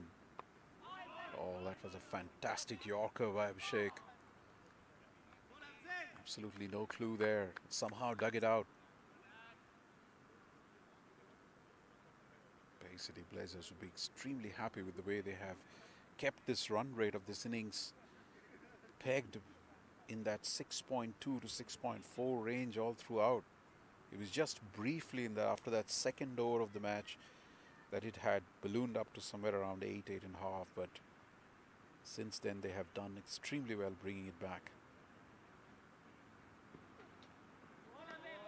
Another fantastic ball outside the off stump. Keeping low this time. Pacey. The new batsman, it's very difficult for them to just get on with it. With so much of variation. This wicket has a lot to offer if the bowlers can vary. If it becomes predictable, that gives the batsman the opportunity to cash in on that one. But if there is cutters, spin, and early on some swing, that's probably the way. But cutters is the way to go, and the bowlers are doing extremely well here. That's a full toss, opportunity missed, and clearly Matt wanted the strike back, forcing Rishabh Mohan to come in. It's a bye. Any run is welcome at this stage. 123. Bear in mind, Bay City Blazers didn't score 120 yesterday. They were skittled out for about 118. So they would be aware of that it is a competitive score, but it is not as high a score as was yesterday. So in the next 2 balls, they would like to take it a little too far. Interesting stance here by Matt. He's covering the entire wicket. Anything on the pad would be an LBW there. But he digs it out brilliantly. Brilliantly, a 4. Absolutely. Played over the bowler. And the long on fielder did not catch the ball coming that side. He didn't move. It almost appeared that the ball got lost in the trees or something. It was just that they lost the sight of the ball. Welcome boundary there for the Seattle Thunderbolts. 127. Can they get one more big one? This time outside the off stump. Nicely played by Matt Inning to the cover point boundary. A single taken. A single taken. And that would be end of the innings. Just a single coming of the last ball. 128 is the score that has been put up by Seattle Thunderbolts after their 20 overs. It was not the most free-flowing innings, you would say, but it's runs on the board. Nevertheless, the team put in an a consistent six-run kind of a six and a half kind of a momentum to the innings. At no stage did the bowlers allow the Seattle Thunderbolts to get away with the game. That's the scorecard for you. If there's a few 20s on that one, and if you look at Ian Chauhan scored 19. Lahiru Millanta, he looked good. He played a few lusty blows, 5 4s in his 26. Shashwat Kohli, he came in, looked busy, 12 runs. Sujit Naik hung around for a while, 27. Shivam Sharma, he was the person who played a nice cap. 18 of 13, 138 strike rate. Shadley tried a few innovative shots there. 3. Matt Henning scored a valuable 4 in the scheme of things. That was important 4 in the last penultimate ball of the innings. And Rishabh Mohan remained not out without scoring. So at the end, it was 6.4 runs, 20 overs, 128 for 6. And for the Bay City Blazers, their bowlers did an incredible job. You look at Kami Leroux, economical 6 from his 6 runs per over, 24 from his 4, didn't pick up any wicket. Faisal Ahmedzai, he had a forgettable 1 over that he bowled, 12 runs. That was the only over where Seattle Thunderbolts got some momentum to the innings. Rushil Lugarkar, an absolute standout. When the opposition scores at a rate of 6.4 and you bowl your entire quota at 3 runs per over, that has to be absolute bowl of diamonds there. 4 overs, 1 maiden, 12 runs and 1 wicket. Vikash Mohan did well. He was one of the 3 spinners plied by Sanjay Krishnamurthy. 4 overs, 33 for 2. Angelo Pereira, he was the one who got the breakthrough, the first wicket, which started the fall of wickets for the Thunderbolts. Angelo Pereira, 3 overs, 15 runs for 1. Sanjay Krishnamurthy, crafty couple of overs from the side, picked up the wicket of Ian Chauhan, bowled with a certain plan, 13 runs from his 2. Abhishek Paradkar finishing the innings. He came in as a leading wicket taker, picked up 1 wicket, but had a slightly problematic first over today with his foothold, but finished off well in the last over, 2 overs, 15 for 1. But the key thing in there is those 9 overs from the spinners. 9 overs, 51 runs, and 4 wickets. That's not even at the rate of 6, that's 5 and something. That clearly hampered the momentum of, in fact, it was 71 runs out of 9 runs. They gave it at a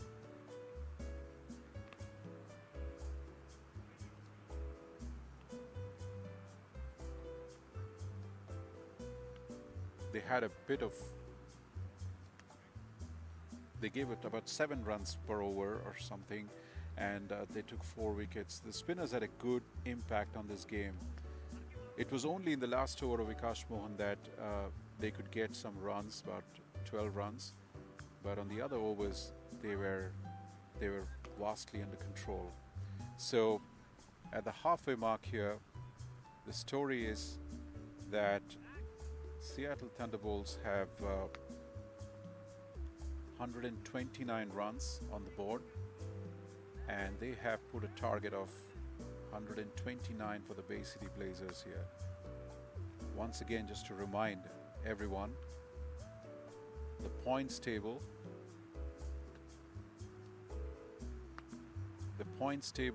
is why it's a very important game here. Because if you look at the 3 teams on the top of the West Division, the Bay City Blazers are comfortably sitting at the top with 10 points from the 7 games, 5 wins. They would be hoping to finish the 8 games with 12 points, a win here. The Thunderbolts, with the win yesterday, have overtaken the Silicon Valley Strikers because of their net run rate and are sitting at number 2.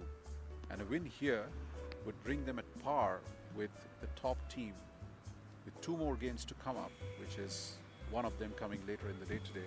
And they're going to play against the number 3 team, against Silicon Valley Strikers. In fact, San Ramon Grizzlies have now sneaked up there with 8 points as well. But Silicon Valley Strikers, who are also on the 8 points there.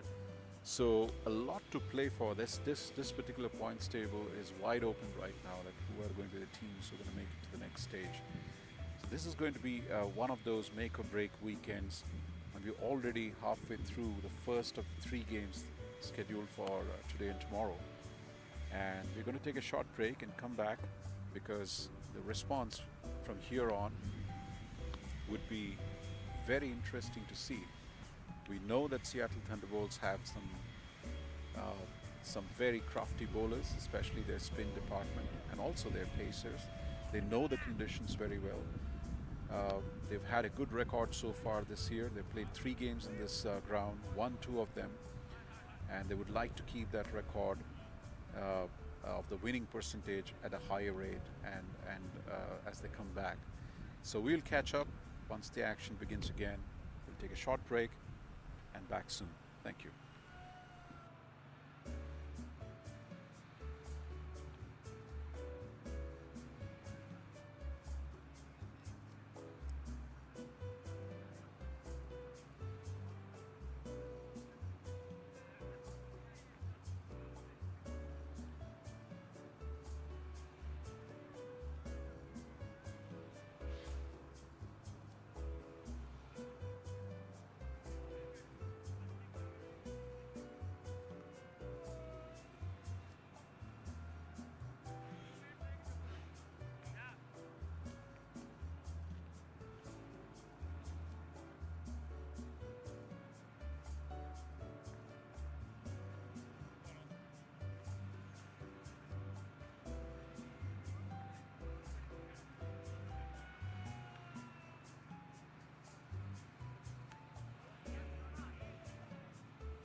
So welcome back, and we are all set to start the Bay City Blazers chase.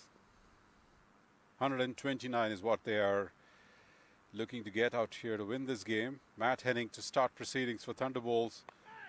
The first ball.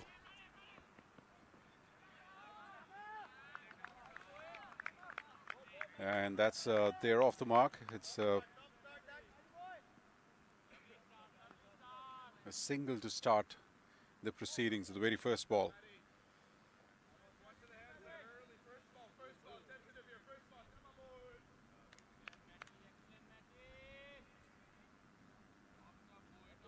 Sujit Goda and Durrani are the two batters for Blazers. Oh, that's some serious pace there with Matt Henning. That's quite expected. He is a brisk man.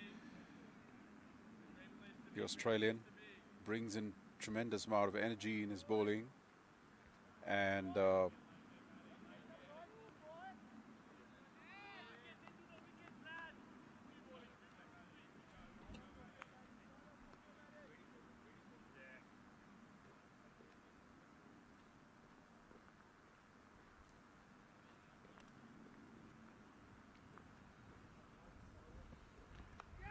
that's played in the air, but a fielder down there at the third man boundary. A single.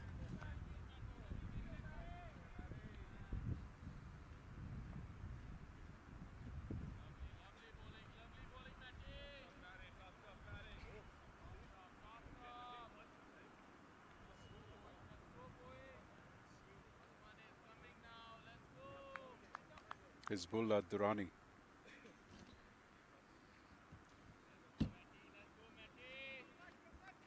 Has played his cricket for East Bay Blazers, 12 games, 226 runs, scores at a strike rate of 133. Hizbullah Durrani.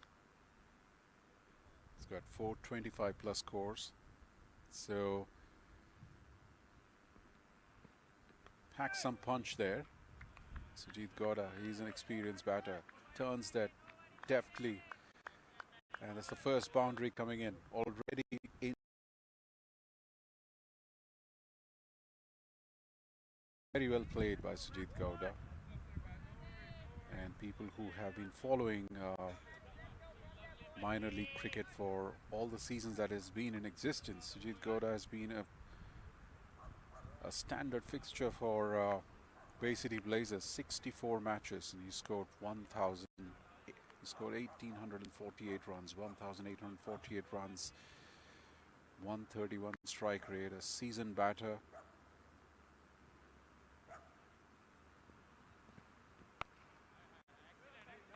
He'll be a wicket to snare out here for Thunderbolts. They would be hoping that they could get him cheaply, because he can cause some serious damage. 15 50s he's had in his minor league career. 162 fours, 100 sixes. So he's a solid all-round batter.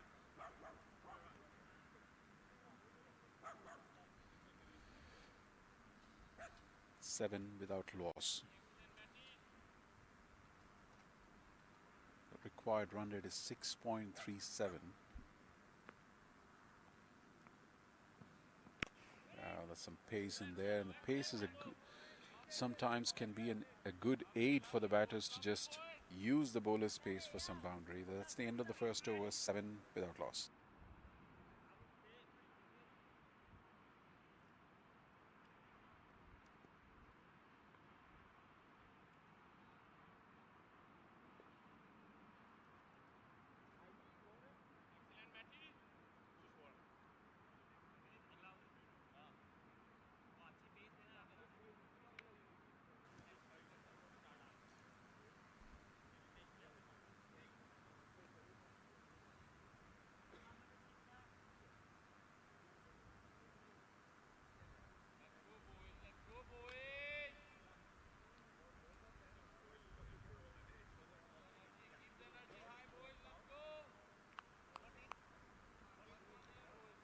Thunderbolts will be looking to put up a strong fielding demonstration here. They had been a little lackluster on the field last week. They were very good yesterday.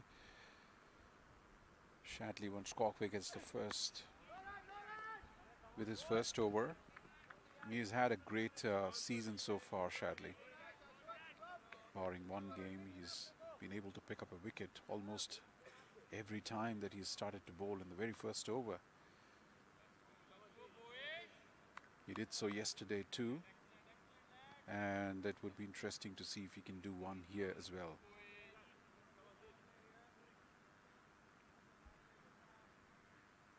He's going to bowl to Sujit Gowda now, and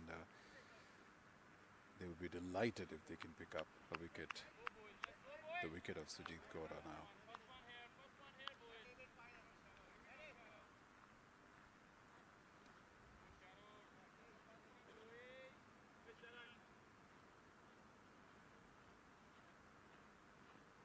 East Bay Blazers.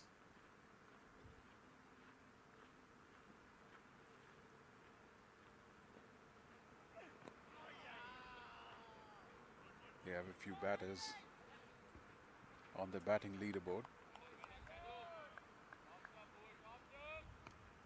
Couple of runs there for Sujit Gowda. Sujit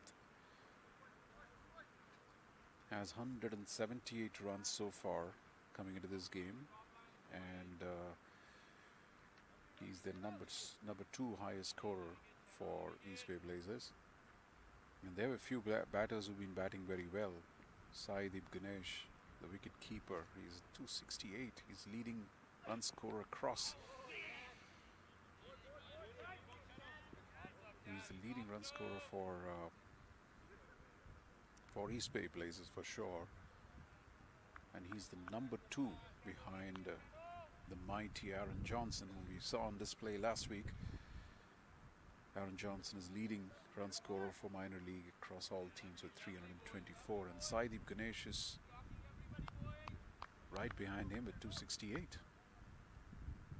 Lahiru Milantha is number 3, 235, and the next 2 are again East Bay Blazers players. Sujit Gowda, number 4 highest scorer across all teams, and Angelo Pereira, the all-rounder from Sri Lanka, who's now playing for East Bay Blazers. So there's a lot of batting firepower who's doing very well in this year's minor league for East Bay Blazers in tandem. Saideep, Sujit, Angelo. So they have a lot to fall back on. Once again, quick single, direct hit, but the batsman was in the crease. A flurry of action there. 5 runs so far from Shadley's over. That was just bunted by Hizbullah Durrani and skittled for a single. It was a good pickup and throw by the fielder, hitting the stumps on the foot, a direct hit. But Durrani was in.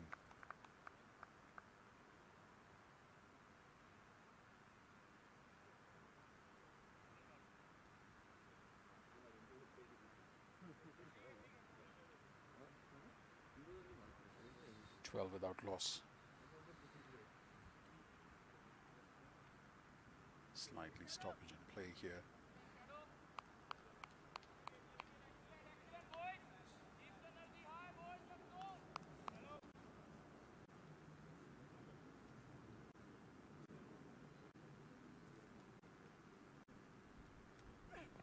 Last ball of this over, gently played defensively, slight outside edge, trickles down to the gully area. A quick single taken, 13 without loss after 2 overs.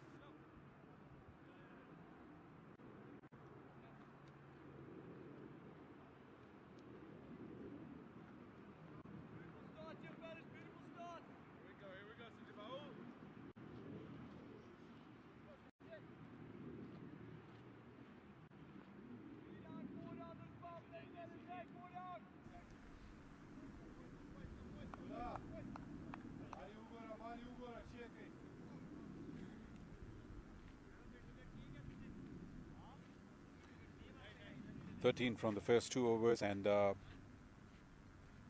they don't waste any time. Thunderbolts bring their spin attack to introduce Sujit Naik as the first change of bowling. As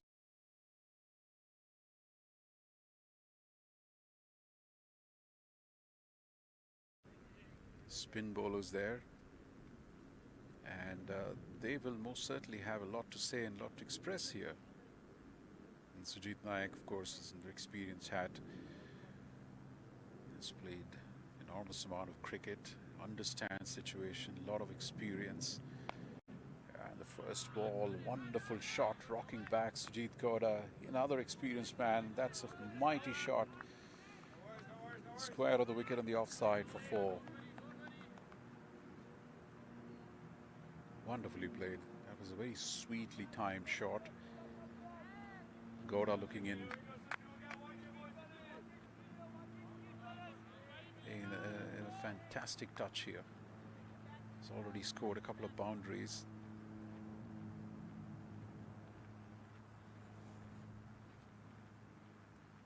Oh, once again, that was bowled with slightly different length and varied the pace a bit. Batsman beaten there. Tried to play that cut shot. Always a little risky shot. It comes off its well, but it's also something that was bowled with a lot of guile there again. Bowled into the body of the batsman. Sujit Gowda plays it defensively, but clearly Sujit is asking.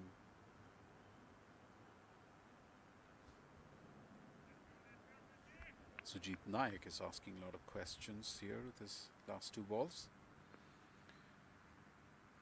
Sujit bowling to Sujit. Oh, this time slightly flighted.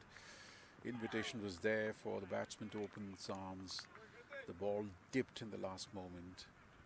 It was a bit from York length. Took an inside edge, trickled down, a single nevertheless.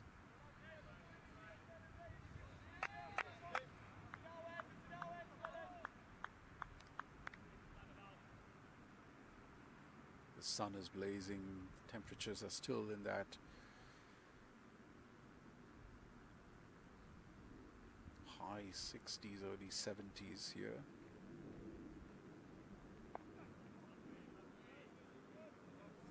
Here's Bulla Durrani playing it defensively. He's got 231 career runs so far for East Bay Blazers. He's also played for Golden State Grizzlies. So this time played up in the air, and the bowler coming underneath it. And an easy grab by Sujit Naik, and Thunderbolts make a breakthrough. His Bulla Durrani has been trying to get on with the momentum of the game. Didn't need that shot, honestly, with Sujit Gowda batting so well on the other end. But tried a big one, did not get to the pitch of the ball, and it went up in the air, went very high in the air. Sujit Naik, in his own bowling, had all the time to judge, get underneath the ball, had to back paddle a little, but it was way up in the air, had a lot of time.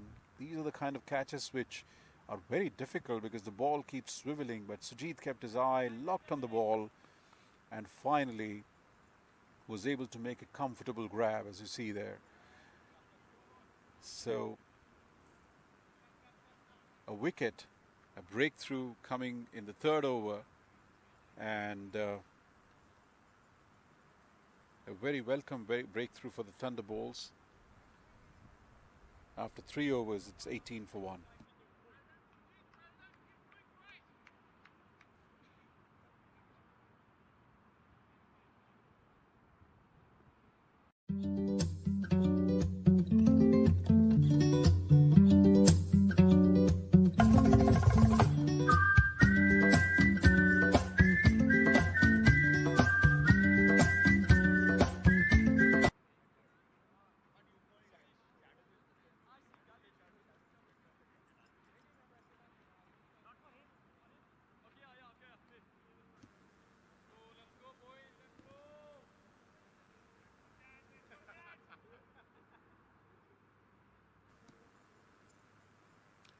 Sanjay Krishnamurthy is the new batter and the captain.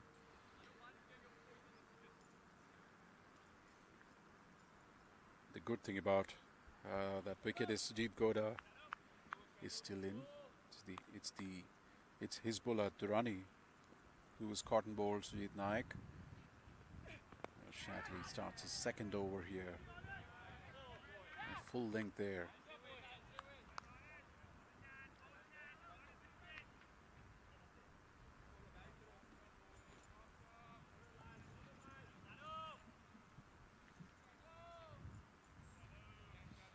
Sanjay Krishnamurthy, another vastly experienced player. He too had played for Major League, in the Major League cricket, and played for San Francisco Unicorns. 961 career runs for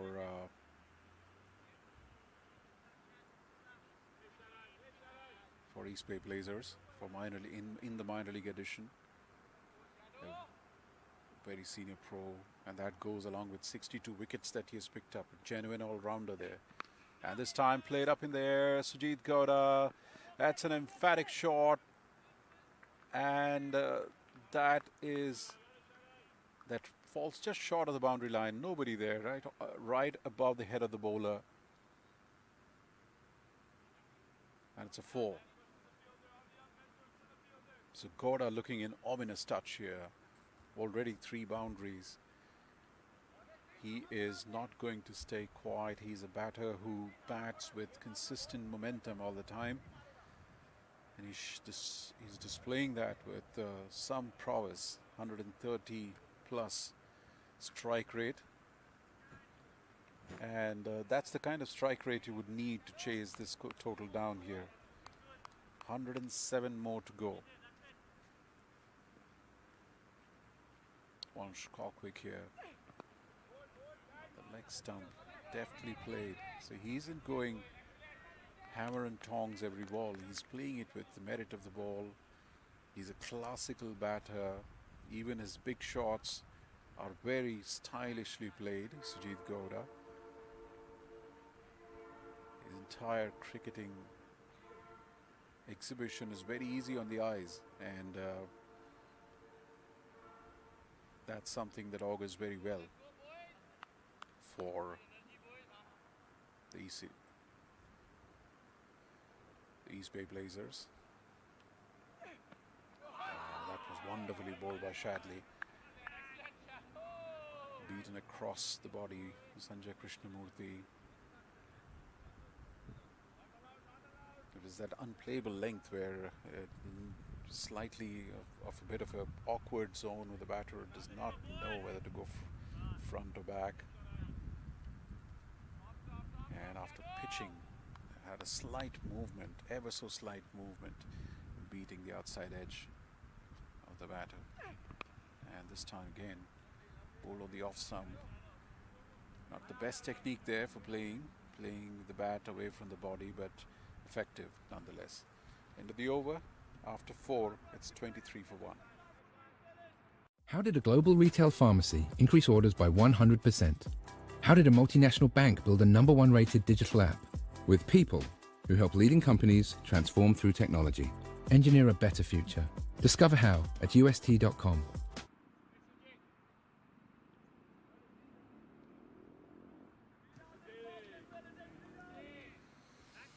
$23 for 1 after 4. The run rate now touch below 6, 5.75 to be precise.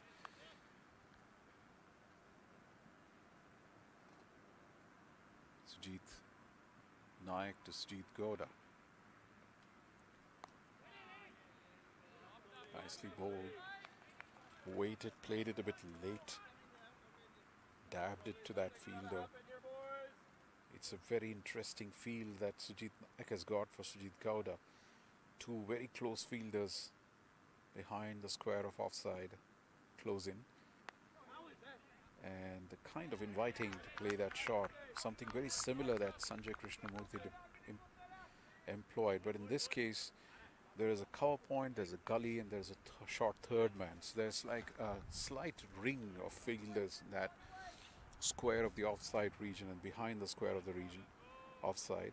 And he's bowling it on the off stump, inviting the batsman to play uh, the short square of the wicket, hoping that the ball will go in the air. This time it was full. Not the most cleanest of connects by the batter. Sanjay Krishnamurthy looks to be a bit hand-eye coordination player. His feet is not coming cross. And this time again, it's more about just pushing the bat out and playing the ball off the pitch rather than taking his head and feet across to the ball the way the cricket coaches would teach you. But he's effective.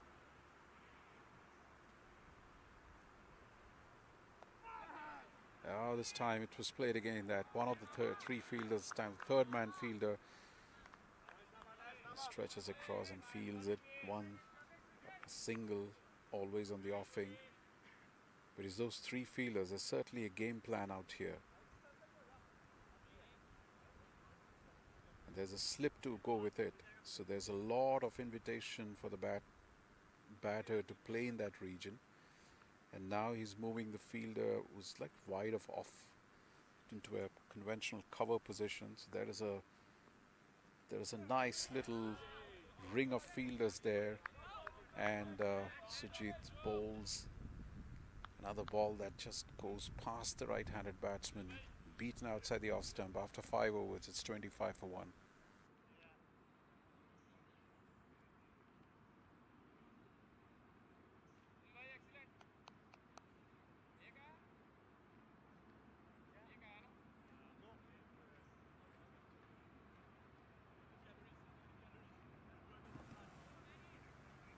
So fascinating over there by Sujit Nayak. You have these battles within the battles when you see a strategy being worked out, and there clearly was a game plan there. And they've done well so far, Thunderbolts, keeping the pressure on. 5 runs.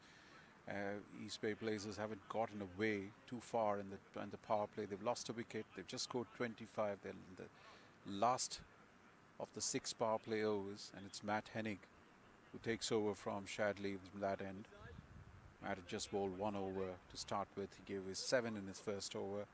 Shadley's gone for 11 from his 2, and Sujit Nayak bowled 2 very economical overs, 7 from his 2, and he's picked up a wicket. Oh, that was all aggression there, directed at the head. Batsman there asking for 1 for the over. The umpire said it was not a genuine bounce, but certainly it was one that pitched and bounced.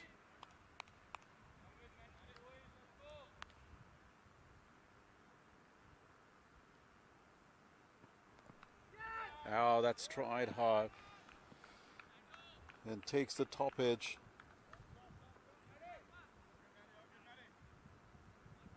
And gets a boundary there. They are welcome in any manner as they come. It was pace ball again, a very aggressive, fast ball from Matt Hennig. Sanjay Krishnamurthy tried a pull shot, but only could manage a top edge. But a 4 nonetheless, 29 for 1. A welcome 4 there. This is the last one of the power play overs.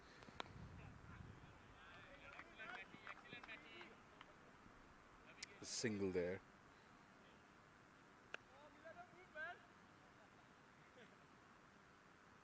Be interesting to see how the middle overs go from here, because that's where lies the strength of the Seattle Thunderbolts. Yesterday, the East Bay Blazers lost a few wickets in the power play, and that kind of halted their chance to make a comeback. They lost some of their prized batters, early and never could gather momentum. But today it's different. They haven't lost too many wickets. They just lost one, and some of their and all of their experienced batters are still intact. In fact, Sujit Gowda has already started very well. They still have Saideep Ganesh, Angelo Pereira, and Sanjay Krishnamurthy, who's already in there with Sujit. So a lot to look for.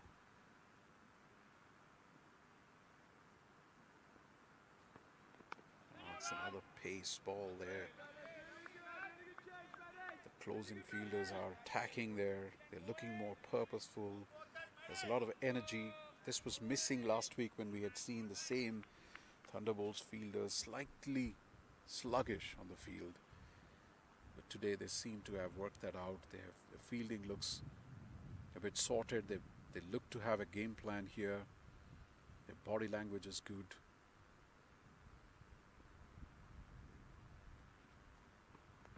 That's another short pitch ball from Matt, and that's one for the over signal by the umpire. He's bowled that very well, Matt. Most importantly, it's a dot ball.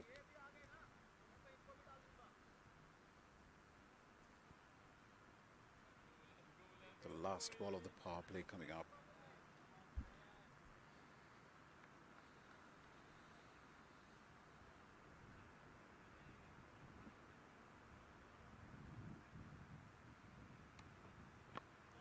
That's wonderfully bowled. Gowda wanted to come down the wicket, make some room, could only manage an inside edge to that Yorker length ball. So that's the end of the 6 overs power play, 31 for 1.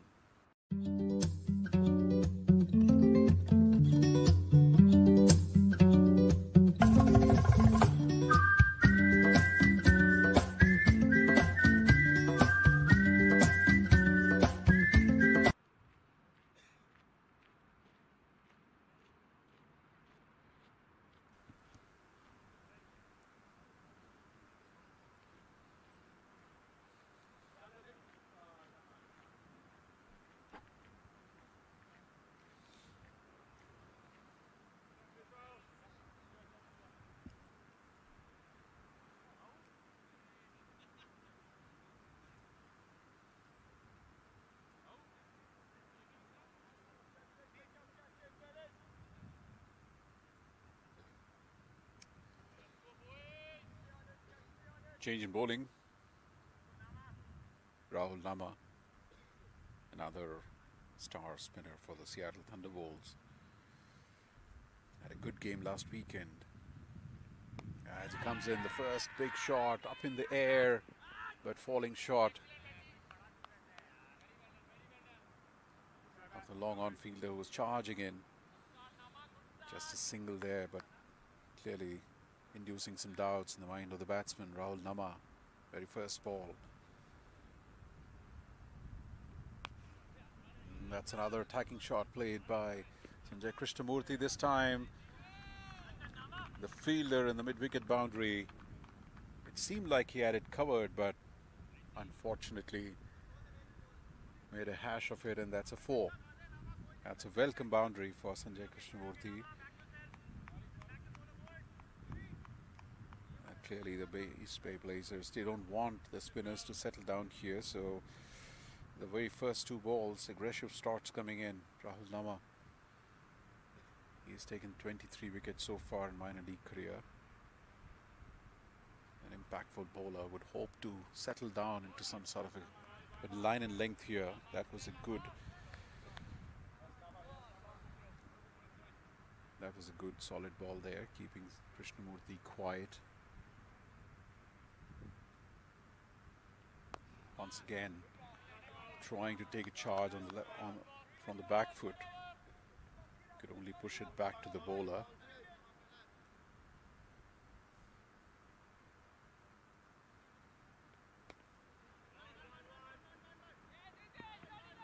The call is for 2, and they will get 2 to the square leg fielder.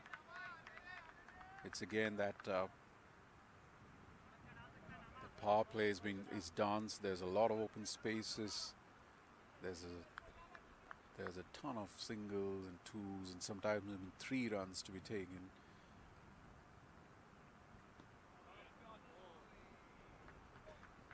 Wide called. 7 runs, 8 runs so far from this over. Slightly expensive for Rahul Nama standards. That's a nice little slow ball. Defensively played again towards the cover boundary. Call was for 2 but restricted to just a single. End of the over. After 7 it's 40 for 1. How did a global retail pharmacy increase orders by 100%? How did a multinational bank build a #1 rated digital app? With people who help leading companies transform through technology. Engineer a better future. Discover how at ust.com.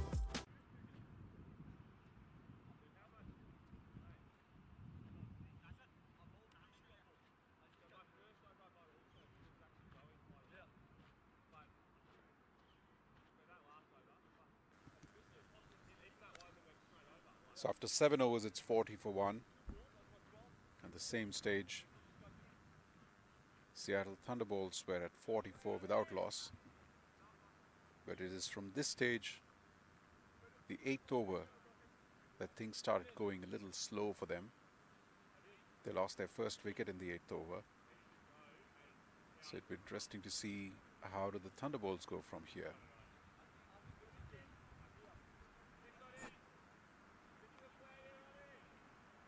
There's another bowling change now as the Zimbabwean Honest Zwira comes into the attack.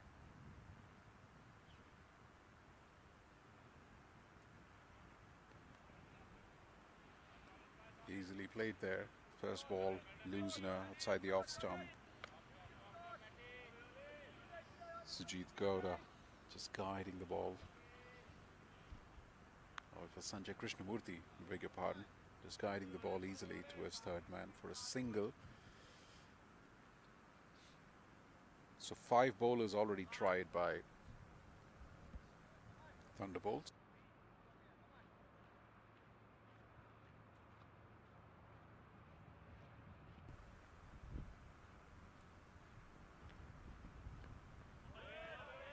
Wonderful ball there. A premeditated shot attempted by Sujit Gowda, almost came down the wicket.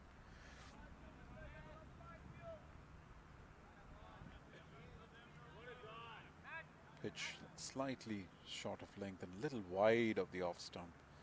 And after pitching, the ball bounced. Obviously, there was a quizzical look from Sujit Gowda towards the umpire, asking if that was a wide or a no ball because of the bounce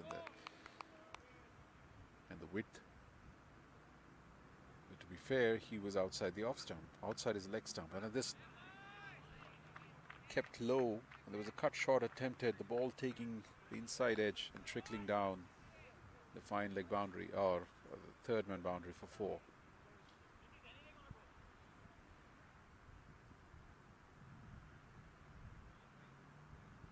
It was in fact a top edge.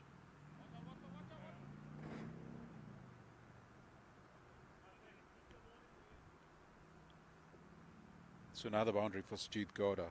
He's going at a fairly fast clip out here.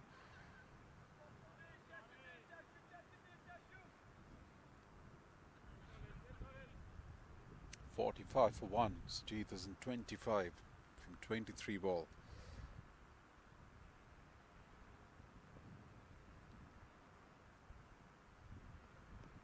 Oh, that was a wonderful ball again.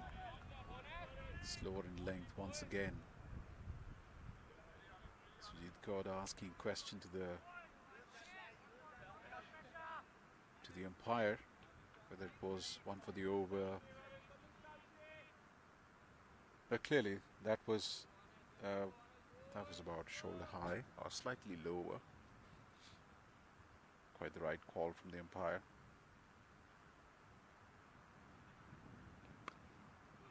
This time connected again. The call is for 2. But the fielder has it covered already, so it will be restricted to a single. The asking rate is now slightly above where it started. It's at 6.82. 83 runs needed from 12 overs. The key part is that 9 wickets are still intact for the East Bay Blazers. Oh, that was well struck by Sanjay Krishnamurthy, straight above the bowler's head. But field is spread out. Sujit Naik cleans it up, just a single. That's the end of the over. After 8, it's 47 for 1.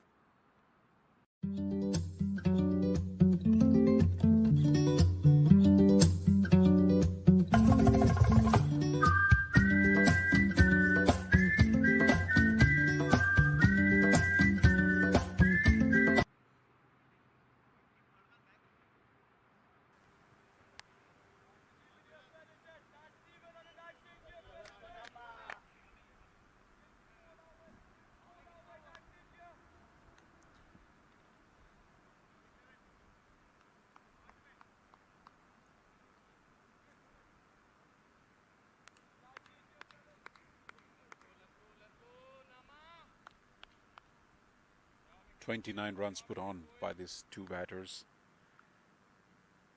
Krishnamurthy is on 15. And foxed by Nama in that instance. Clearly there was a lot more bounce than was expected by the batsman.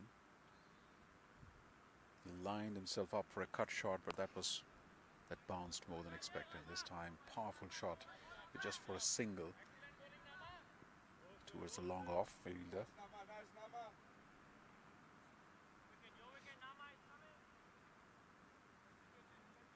Seattle Thunderbolts have a few bowling option up their ranks. They have gone with a pace-heavy attack today. This time the field placement was precise, although there was a powerful shot played by Sujit. Once again, it is straight to the fielder, just a single. Singles won't bother them at this stage. It's the boundaries that can add a lot of momentum and take the game away quickly. Oh, this time Krishnamurthy has played it wonderfully well. The square leg fielder has no chance. And in fact, it's a 6. It's gone all the way. It did not look like a 6 shot, really. He was playing it away from his body. There was a lot of wrist in the shot, but there was a bit of a hoik, but it traveled the distance. The square leg fielder almost had his hand, the outstretched left hand, touching the ball. The ball fell on the full outside the rope. That adds a huge amount of momentum to the score. 50 up for East Bay Blazers. They're 55 for 1. And this is the 9th over. Once again, a huge shot. 6. Massive one. Over the long on fielder. No chance. That's a huge hit. Sanjay Krishnamurthy has been looking in that sort of form since the time he arrived at the crease.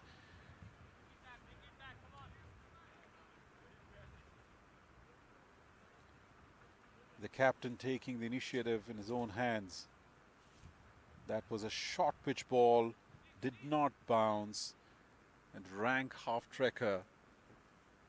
And Krishnamurthy had it covered and pounced on it, deposited way behind the long off fielder. The ball is again in the thicket, and there is a bit of a stoppage in the play. Well, the last time that stoppage came in, that costed Lahiru Milanta's wicket. That was also a huge 6.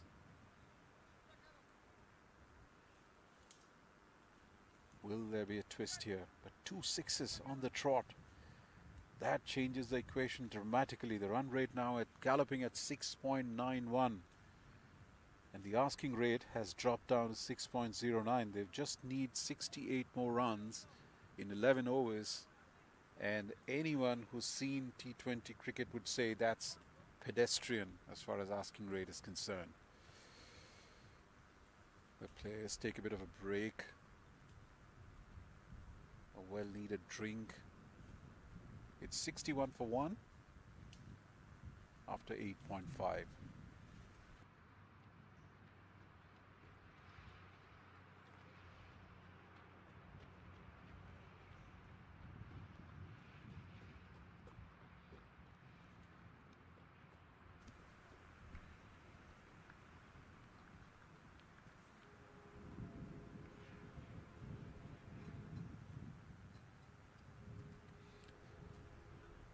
So 2 sixes in that over so far, and we are still searching for the ball from the thicket. Sanjay Krishnamurthy was the aggressor there. 2 sixes. He's 976 runs coming into this game for in minor league cricket, but more importantly, he bats at an absolutely stunning strike rate of 151. And he's a six hitter for sure. He's hit 56s so far, and he's added 2 more to his tally today. And he's got 92 fours to go with it. So a lot to expect from him, and he's certainly living up to that reputation that he has, that precedes him every time that he walks into bat. It's always a dramatic thing when a captain can go in there, take the game from with the scruff of its neck, and have a encouraging impact on the overall scheme of things. Adds a huge amount of impetus in the dressing room. Like I said, this is a very decisive weekend of sorts. A lot of points to play for, especially for the home team, Seattle Thunderbolts. They come into this game at number 2 in the West Division points table, but they are at par with 3 other teams with 8 points.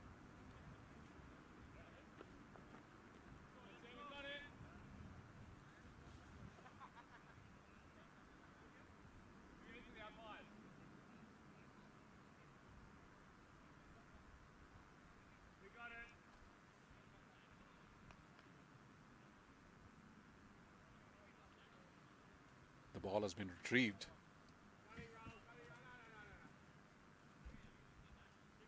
Thanks, lads. Very good fight. You're brave men, jump in the bushes like that.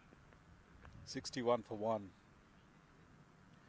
So like I was saying, those Thunderbolts are tied at 8 points with 3 other teams. They are barely ahead because of their net run rate. So they wouldn't want to lose a game. And even if they do, they don't want that net run rate to get too much away from them. It's that close at the top, and they've got 2 more games coming up later today. While East Bay Blazers will finish their 8 games and keenly observe what happens in the next 2 games against Silicon Valley Strikers, who was another stunner of a team. Quietly closing that over, Rahul Nama with a single, but that was a very strong over for East Bay Blazers. 14 runs coming up that over after 9, 61 for 1.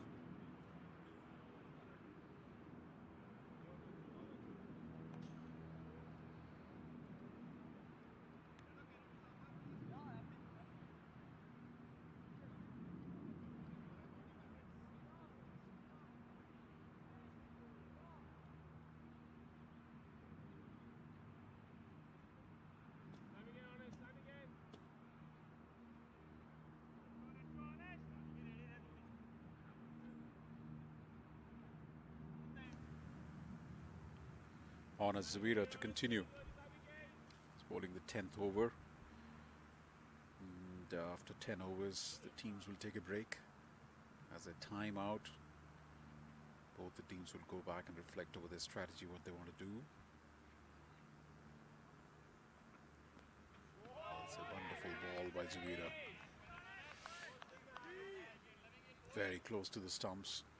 Slight movement after pitching. Beating all ends up. Honest Zavira is playing his first minor league season ever. He's just played 6 games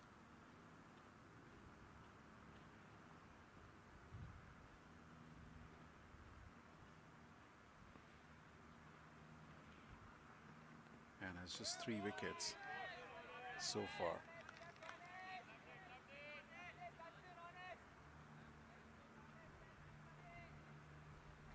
Sujit Goda had started well off the last few balls. He's probably had a little bit of a lull.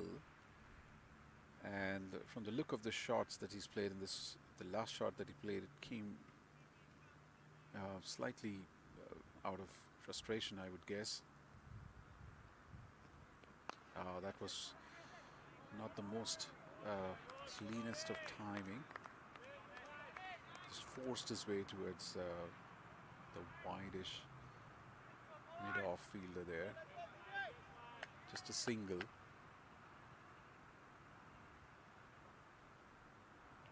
.62 now for 1.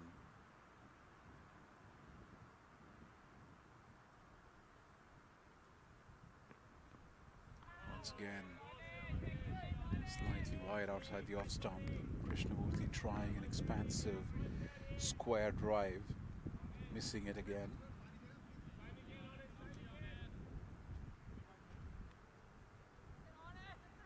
There's nothing, it's not yet a desperation zone for these paper lasers. They don't have to take too many undue risks. Although it does seem like both the batters are going for some shots here. Again, once again, Sanjay Krishnamurthy trying a shot on a Zavira, asking questions in that corridor of uncertainty just outside the off stump. It's the bounce that is getting the better out of the batters. They're expecting it to bounce at a certain way, certain height, and clearly it is bouncing much more than expected. Sanjay Krishnamurthy was up on his toes there, yet the ball beat his outside edge. It's been a decent, very, very decent over considering, and once again, another bouncer. Another bouncer, and that's the end of the over. Just 1 run of that over. After that expensive 9th over, the 10th over comes at a very, very cheap rate for them. Just a single given. After 10, it's 62 for 1. How did a global retail pharmacy increase orders by 100%? How did a multinational bank build a #1 rated digital app? With people who help leading companies transform through technology. Engineer a better future. Discover how at ust.com.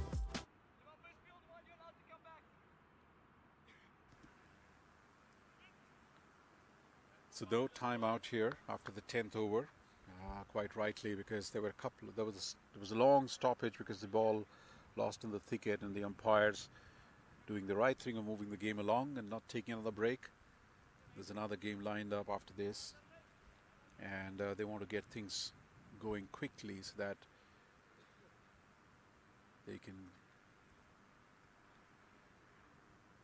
this game can be done and dusted. Sujit Nayak coming back, 2 overs for 7 runs. He's had a good, he's the only wicket that fell. It was to him, and immediately starts with a gem of a ball there. A sweep shot attempted by Sujit Goda. He's gone into a bit of a shell, and that's working on his mind. The Thunderbolts would be aware of that. It was a dangerous shot played, missing very close to the off stump.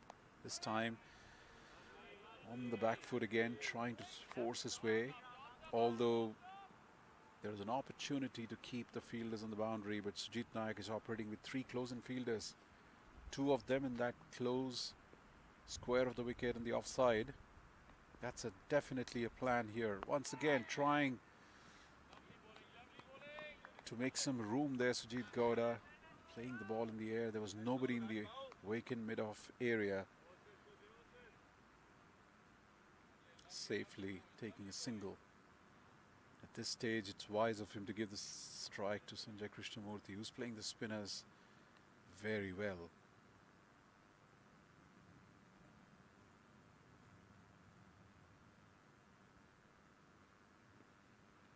Oh, that's another short pitch ball and timed. That's a massive 6 over the wicket fence. His 3rd from Sanjay Krishnamurthy.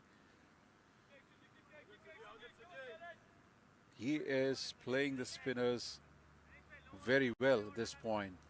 He's hanging back on his crease and letting the spinners do the Mistakes in this case after bowling some very good balls. Jeet dropped it short. It was a ranked bad ball, and the penalty was paid. Oh, the moment the ball was full again, it was it immediately caused trouble for Sanjay Krishnamurthy, and that's the key. Any time the ball has been pitched short, he has come down very harshly on it. Once again, full ball, just turned over his hip for a single. Not much of a damage. 11 overs done. 70 for 1.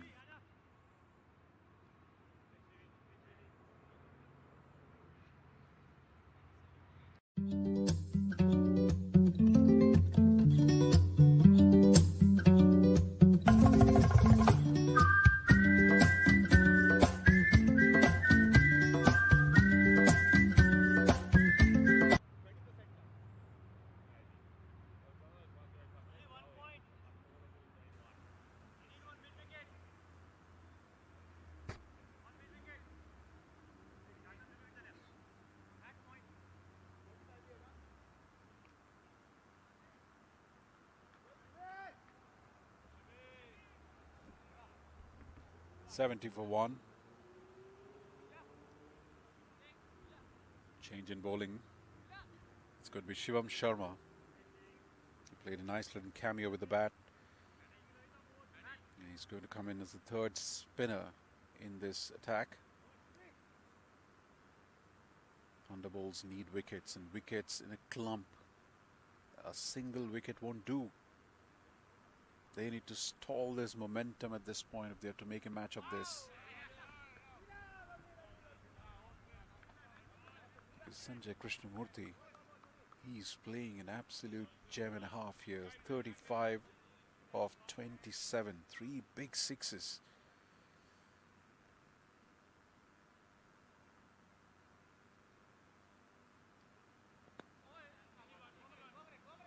Good start there by Shivam Sharma. The key here is to not bowl a short of length ball or short pitched ball. Anything of that kind would probably just stop and come at the height, which makes it easy for the batters to just rock back and punish it over the boundary for sixes.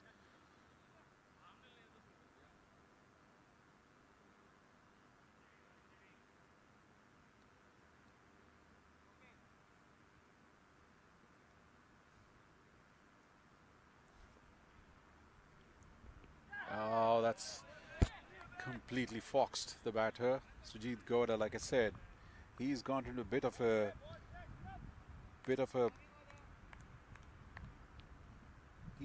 huddle, a bit of a shell here. He's not been able to connect. Started so fluently, but against the spinners.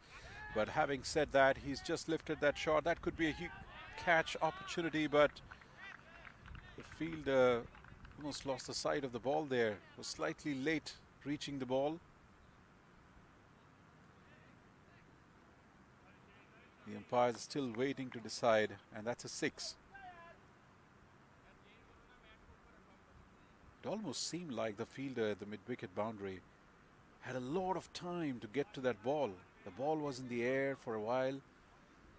It almost felt like there was a bit of reluctance to reach the ball, and then lost it by a yard, I guess. A 6. Only 52 remaining now to win. So Sujit Gowda, after a few uncertain deliveries, getting a big shot and needing to move on. He's on 36. He's on 35. No, he's on 36. Both the batters are on 36 now. 78 for 1. The last wicket fell, the only wicket that was lost fell at 18. So the 60 runs partnership. When you're chasing a low score of 129, a 60-run partnership is almost like a match sealer. And that's the end of the 12th over. It's 78 for 1.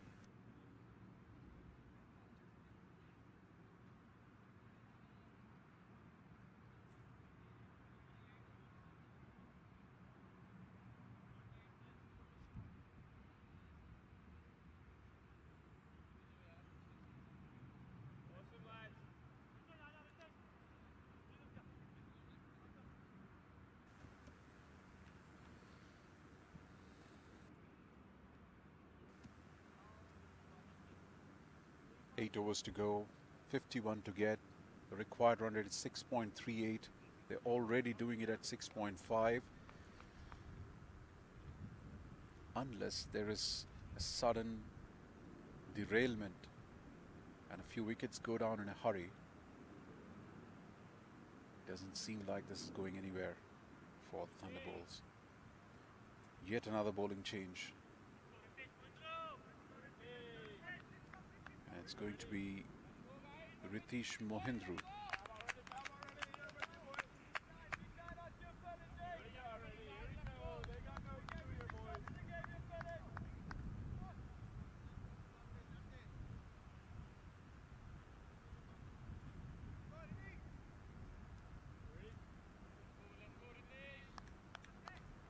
Ritesh Mohindru, a youngster here, just 2 wickets in his minor league career. First season. That's a bit of a leg break there. Single taken.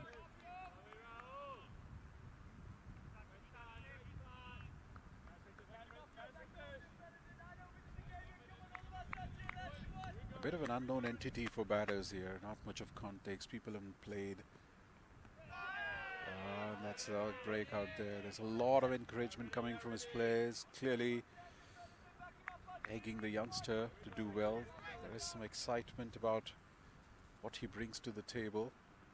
That's a bit of a short pitch played up in the air. A chance there. The fielder coming in, but it falls short. Chance was created there. And it was Sanjay Krishnamurthy.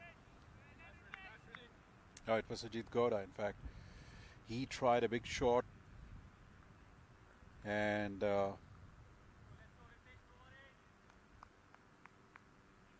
no, it was indeed Sanjay Krishnamurthy. Played it in the air, and the long off fielder, by the time it reached, dropped ball. That's a full toss, and Sajid Gowda is connected and connected. Wow, that's a long hit into the ticket once again. 6. There have been a flurry of 6 in this innings from East Bay Blazers. They're almost making a point that yesterday was an aberration. This is their regular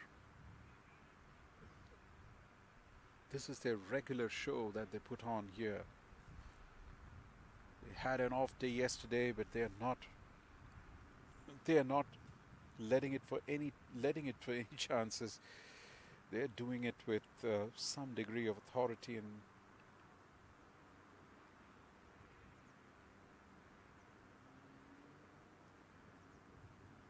ensuring that they don't just win the game, but they make sure that they also make their net run rate very healthy. They already have a remarkable net run rate. They've got 1.71, which is almost close to 0.9 points ahead of the next team. And they're also up on the points tally in terms of points. So if they get to 12 with a net run rate that is closing on 2, that would ensure that that's unassailable.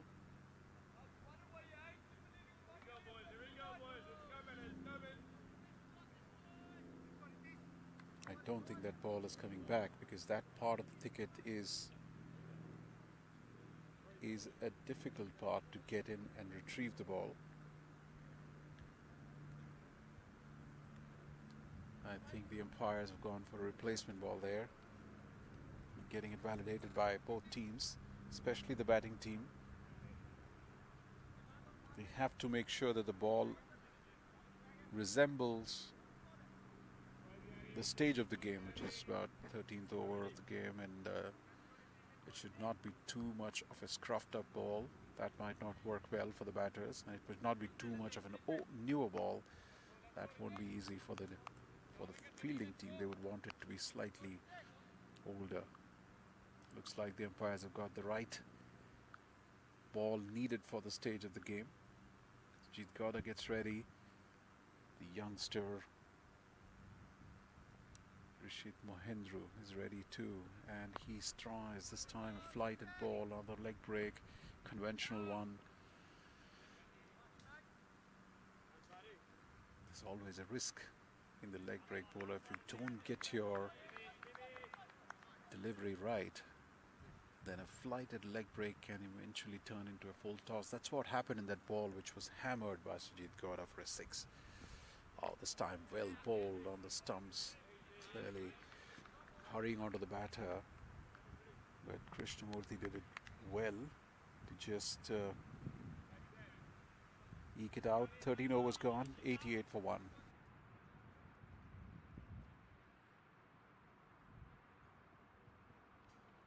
How did a global retail pharmacy increase orders by 100%?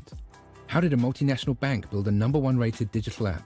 With people who help leading companies transform through technology. Engineer a better future. Discover how at ust.com.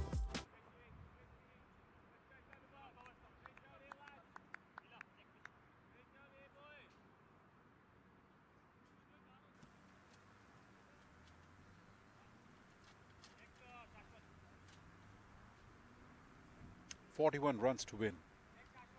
Required run rate is below 6 now, 5.86.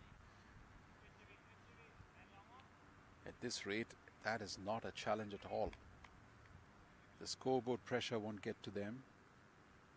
It has to be wickets. Unfortunately, the spinners haven't really caused much of a problem for these two batters. They played it remarkably well.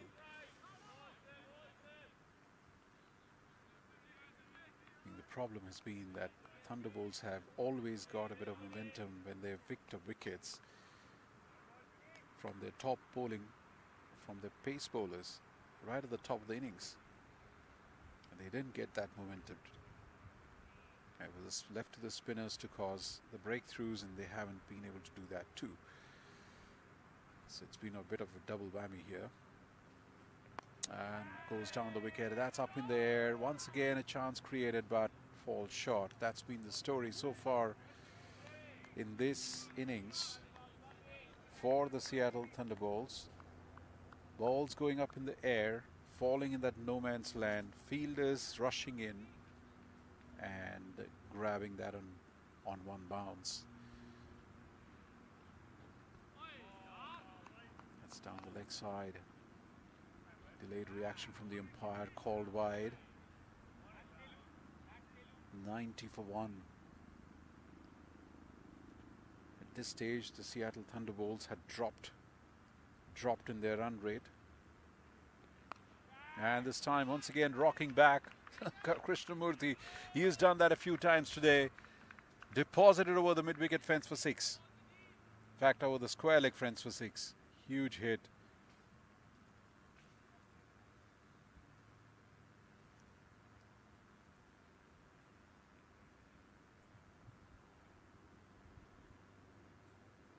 .97, and this is the 4th 6 from Sanjay Krishnamurthy. He's playing a gem of innings here. 45. 4 sixes for his 45.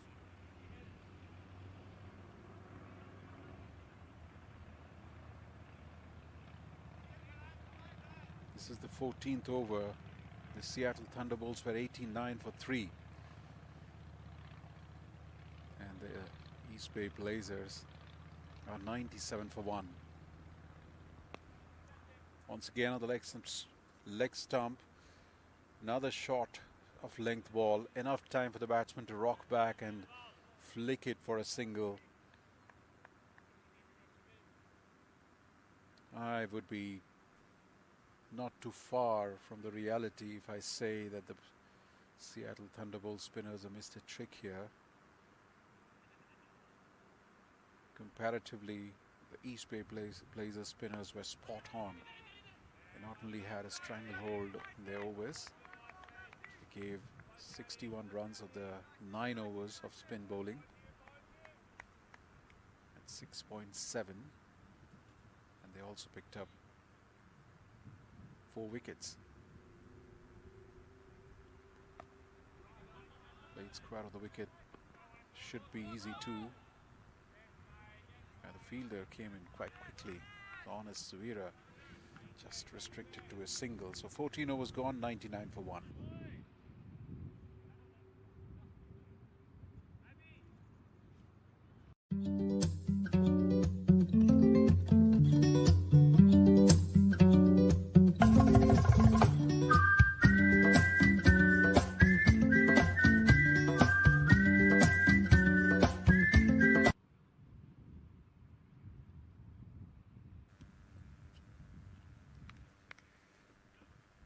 14 overs gone, 99 for 1. Yes, legit. 81 runs put on by the two batters.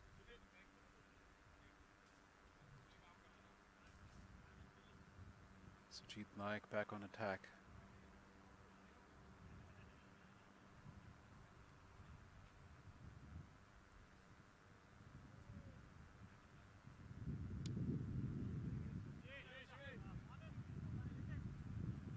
Three overs, 15 runs for 1 wicket. Sujit Naik. By far the pick of the bowler has been on his Zavira in terms of economy. Just 8 from his 2. Had a lovely second over. Just 1 run. Sujit Naik has been the most successful one in terms of wicket taken. Just the 1 wicket that has fallen to him. Oh, this time foxing the batsman a bit. Trying a bit of a swipe. Taking it off top edge over the bowler. 2 runs. That brings the 100 for East Bay Blazers. 101 for 1 now. 28 runs to win. Oh, that was another thing that we have seen a few times today. Batsman trying outside the off stump, a square of the wicket short. A trap is in place there, but the trap hasn't worked so much for the Thunderbolts now. Oh, once again, played up in the air. This time it should be an easy grab for the fielder from the mid-wicket. And finally, a wicket for Seattle Thunderbolts. Sujit Gowda trying a slog sweep. A fielder had been placed out there. And the mid-wicket fence had to just come in for a couple of steps. Then a catch taken. Is it too late in the game? But you never say never in this game. It's a game of uncertainties. Anything can happen. But a wonderful innings played by Sujit Gowda. 48. Trying a big shot. Not timing it to the best. Probably a little bit of a top edge. And a catch taken. Sujit Naik continues to be the sole wicket taker for Thunderbolts, picking up the 2nd wicket in his last over of his spell.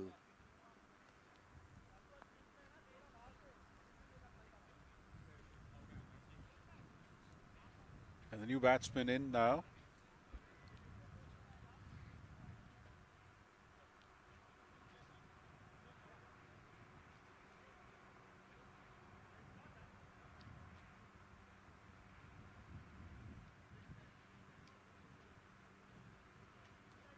Has to be Saideep Ganesh. What a sight here. 2 batters putting up a dramatic partnership, and in walks in the most informed player of the season. Sujit Naik, again, he's asking a lot of questions. He's done that a few times today. It's been difficult to take chances against him. He's probably by far the pick of the spinners by a country mile for the Thunderbolts. Bringing all his experience. Once again, a straightforward ask. Saideep Ganesh caught plumb in front of the stumps. No hesitation for umpire Viral Desai to give the fingers. Give it out. Like I said, this is a game of uncertainties. 2 wickets in a single over.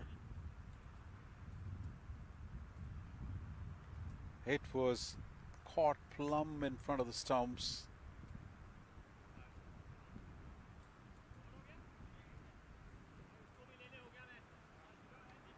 And no hesitation for the umpire to give it out. Are we seeing a turnaround here? Saideep Ganesh, the topmost scorer for East Bay Blazers this season. The number 2 on the batting leaderboard. Gone for naught. Just in 2 balls. caught plumb, leg before wicket, 101 for 3. Is it too far, too late?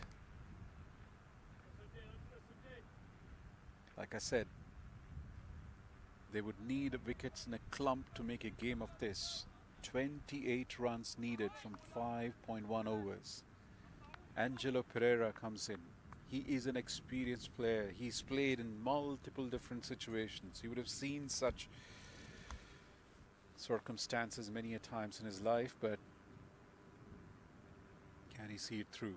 Sujit Nayak, last ball of his spell. He's had a traumatic spell here. What a fantastic last over to cap his spell. 2 runs of the last ball. Finishes with an over of just 4. And he's given 19 of his 4 overs, taken 3 wickets. Definitely a player, one of the most valuable performance of the game, of the many. 103 for 3 after 15.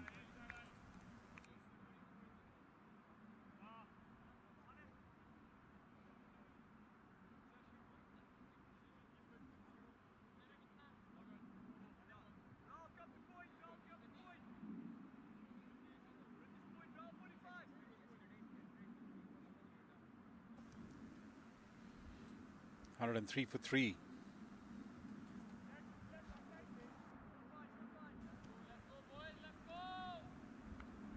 "26 runs to get in the next 30 balls. The key is Sanjay Krishnamurthy is still there. And he is definitely muscling the ball at 131.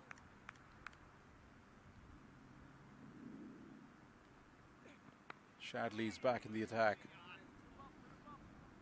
Ian Chauhan is throwing his trump card in the mix now. Can they pick up a couple of more wickets? Especially these two. Anything can happen. So far, still not panic stations for them. East Bay Blazers would still feel confident that their batters can see it through. Angelo Pereira guides that towards the 3rd man. There's a fielder there, quick single.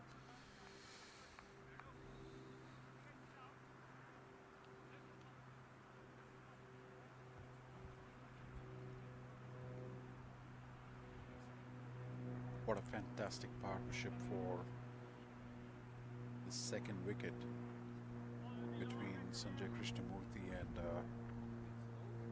Sujit Gowda.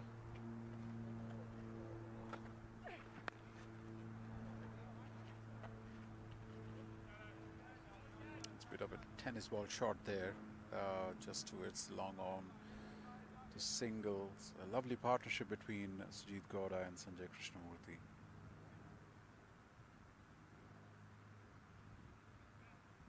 Runs.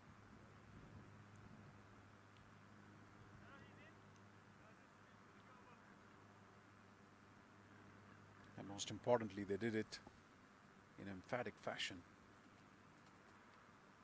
Lots of big shots, so a flurry of 6s. Another one. This time it's Angelo Pereira, premeditated, couple of steps down the wicket, and playing that over the cover fielder, the vacant zone for 4. Lovely shot there.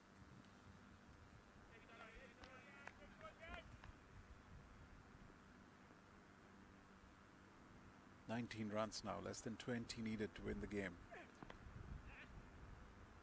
Busy player Angelo Pereira. When he's at the wicket, you would hope every ball there would be a run.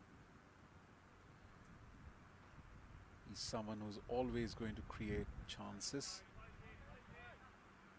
It almost would appear that he would create chances, but he'll keep the scoreboard moving. Sanjay Krishnamurthy, 48. What an innings the skipper has played here today. Did not want to leave the job for anybody else. Wanted to finish it himself, making sure that the team gets the valuable points, stays at the top of the table, gets the net run rate. After 16, it's 1-1-2 for 3. How did a global retail pharmacy increase orders by 100%? How did a multinational bank build a #1 rated digital app?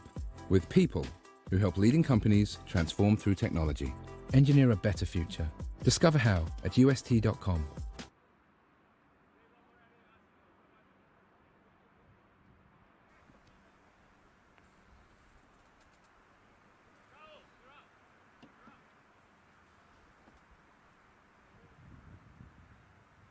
You got another game coming up just after this. By the looks of it,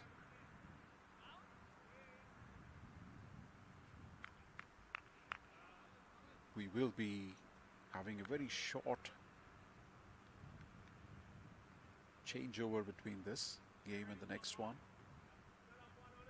It's tough on the team that's going to play 2 games. In this case, it's going to be the home team, Seattle Thunderbolts, but that's the way it is in minor league, especially when it gets scheduled towards the end of the season. We need to then capsize the whole season into a few weekends, and there are multiple games on a day, and it also adds to the excitement of the things. Matt Hennig back into the attack. Krishnamurthy just pushing it, I think. Again, Matt Hennig, his bounce is more than what the batsman expects. That was gloved it towards the square leg umpire, and just a single. And that's the 50 for Sanjay Krishnamurthy. Well played. I think it's an innings that's stood out from the time he's come in. In first few balls, it almost seemed like he was playing away from his body. He was playing a bit of a hand-eye coordination shots. Looked like he was leaving a bit of a gap between his bat and pad, but that's the way he plays cricket. But the moment he got some width, there was bad balls. He was merciless on it. Just made sure that he deposited them well behind the crease, and those big shots just moved the momentum quickly away from the Seattle Thunderbolts. And this time, Angelo Pereira, another shot and a one-handed grab. What a fantastic catch there by Rishabh Mohan. Tall fielder. He wasn't in the orthodox mid-off position. He was slightly deeper, but it was like placed in between the long off and mid-off region. Angelo Pereira trying to muscle the ball above him.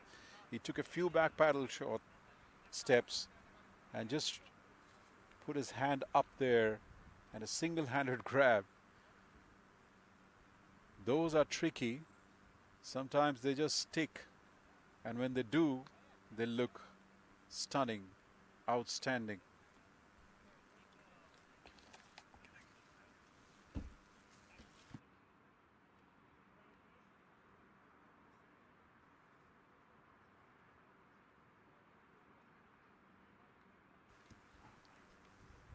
$113 for 4. Now.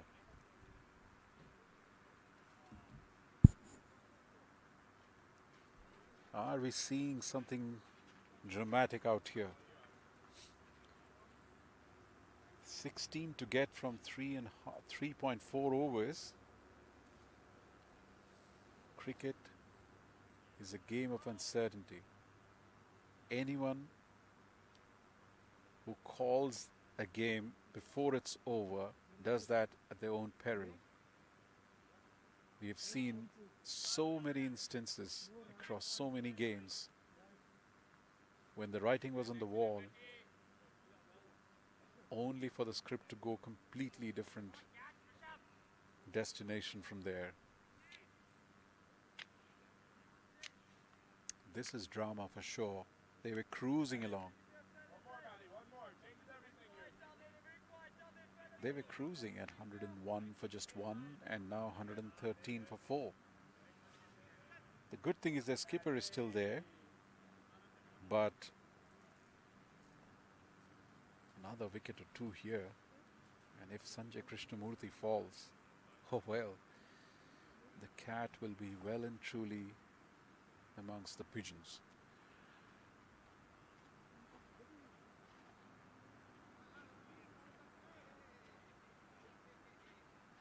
Still no panic stations. I think the umpires are again taking a look at the ball. There's another ball being changed now.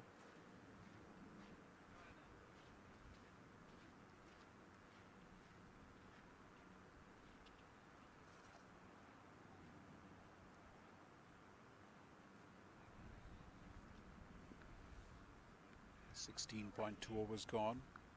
113 for 4.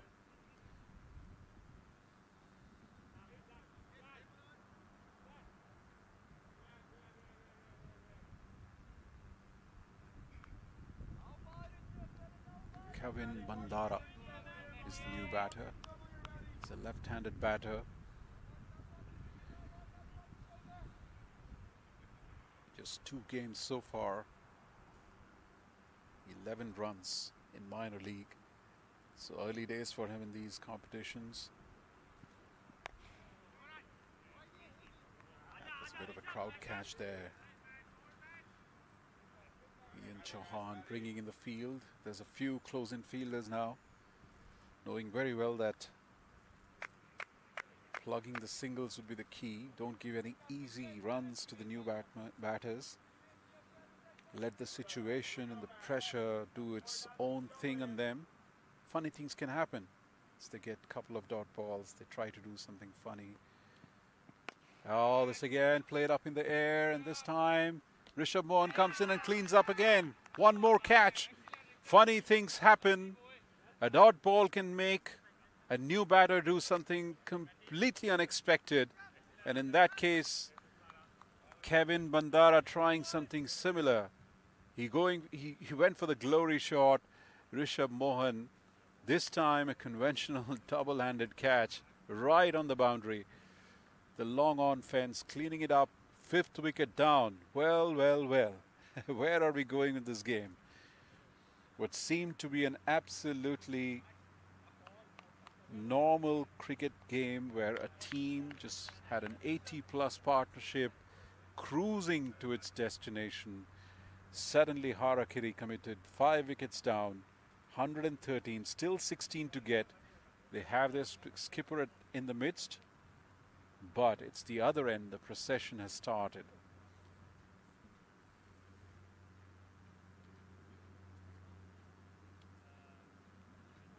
Well, I would be very curious about what's the conversation between the two batters. What's the captain telling them? Hang in there. There's no point going for the big shots. I'm there, I can do it. You just see through the over. Not to be. The pressure got the better of the two batters. 2 absolutely unexpected, unwanted shots played by Angelo Pereira and then Kevin Bandara. And 2 very good catch by Rishabh Mohan. One, an absolute brilliant one-handed grab, and the other one was a safe boundary catch in the long on fence.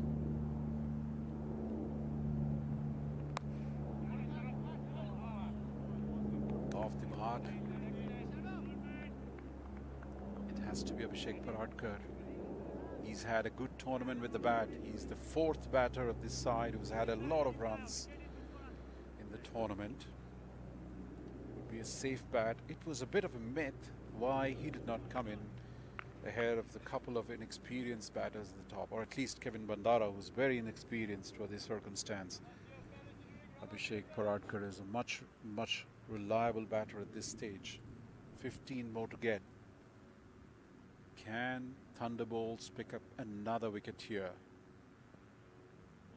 Oh, that was a fast outside the off stump ball to end the 17th over, 114 for 5.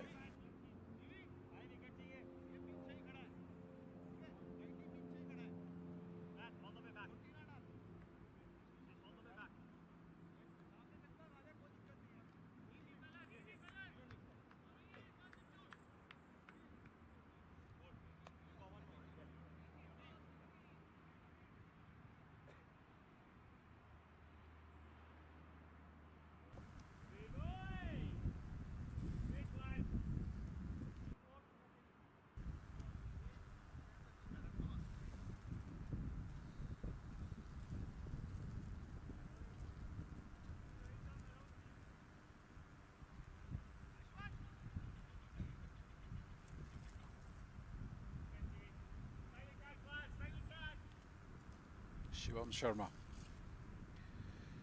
Interesting choice of a bowler here. Abhishek Paradkar playing it back to the bowler. Dot ball.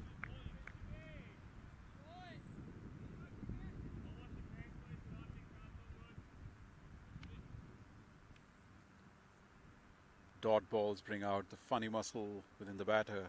Once again, another dot ball. Shivam Sharma. Interesting choice of a bowler here. He will have to be extremely accurate with his line. We've seen a couple of lack of concentration leading up to big shots. This time played it through the covers. There's a fielder, boundary rider there. Will come in just a single. But more importantly, that brings Sanjay Krishnamurthy back on strike. 5 wickets have fallen quickly. That's an understatement. 14 runs, 14 for 5, 14 for 4.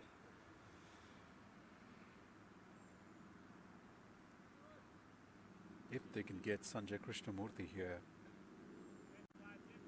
that would tilt the scales remarkably at this point. And he's looking so well set. He's looking determined. He's done all the hard work, brought the team here. Certainly not going to let it away at this point. Just 13 more to get here. 2 overs after this. Shadley has got an over. Matt has got an over. And that's a good shot again. Just for a single, I would guess. Both the batters. Sanjay Krishnamurthy turns back quickly. And 2 runs. Jeet Naik probably was a little slow there. Could have attacked the ball a little more to stop the batters from taking 2 runs. But 2 runs taken nevertheless. Abhishek Paradkar, wonderful ball this time from, and the last one from Shivam Sharma, beating Abhishek Paradkar's off stump. Still 11 to get, 2 more overs to go. After 18, it is 118 for 5.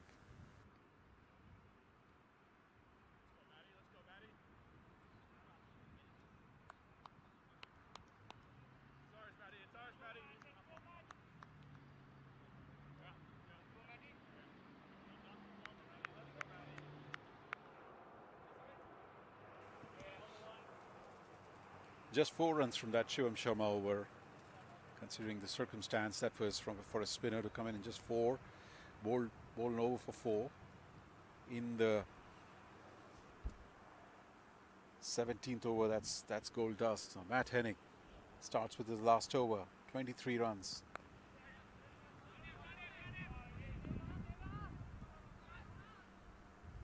Last over for Matt Hennig. He's picked up 2 wickets in the last over. He's given just 15 runs so far. 16 with that single. Can he pick up a wicket here? Still very close. The good part is that Thunderbolts have not conceded any big boundary shots so far in the last few overs. That's added pressure. That's got them wickets. Oh, that's fantastic. And that's a catch. That's a wicket. Abhishek Paradkar has perished out here. Matt Hennig, what a spell he's producing. 3rd wicket.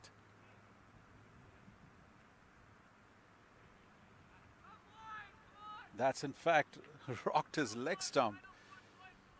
A brilliant swinging Yorker inside. Abhishek Paradkar, and another inexplicable shot out there. Completely not in control. Taking shimmy down the wicket. Massive gap between bat and pad. Just a slog, so to speak, on the offside. And the ball was a classic Yorker on the leg stump. And a wicket. Fantastic bowling here. 6 wickets down now. Sanjay Krishnamurthy is stranded on the non-striker's end. He would be pleading to his batters, get a single, get it to me. But a couple of times that he's got the strike, he's been happy to give the strike over to the other batters. And the Thunderbolts have done brilliantly picking up wickets on the other end. Now, 10 more runs to go. 6 runs, net run rate, which is 10 balls, 10 runs. Matt has got 4 balls to go in this over. He's bowling with some serious pace, and he's bowling some good balls full on the off stump. Rushil Ugarkar. The new batter in. He's had a tremendous game today with the ball. He brings in a lot of confidence into his cricket right now. Takes a single.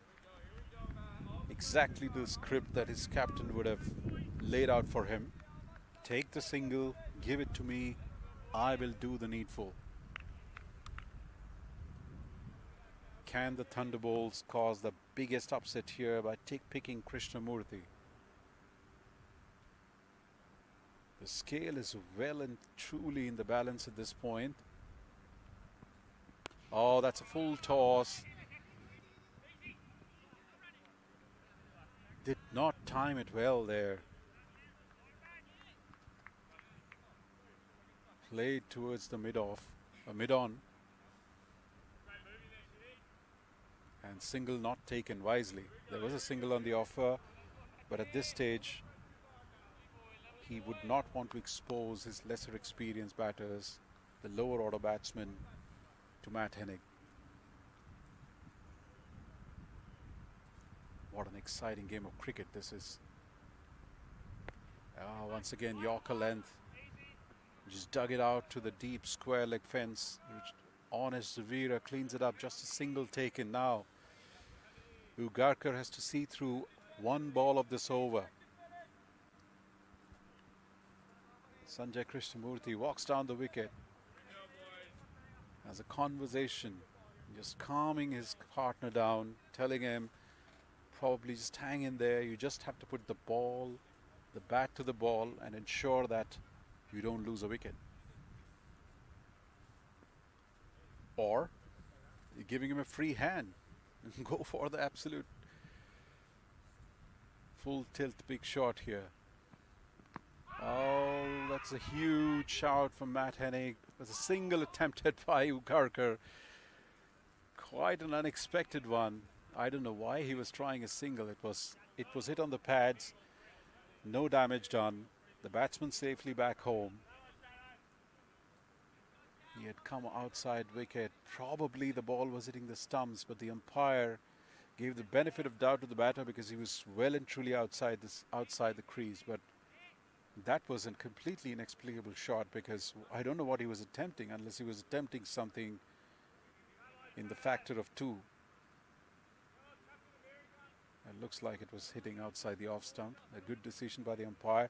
That ends the 19th over, 121 for.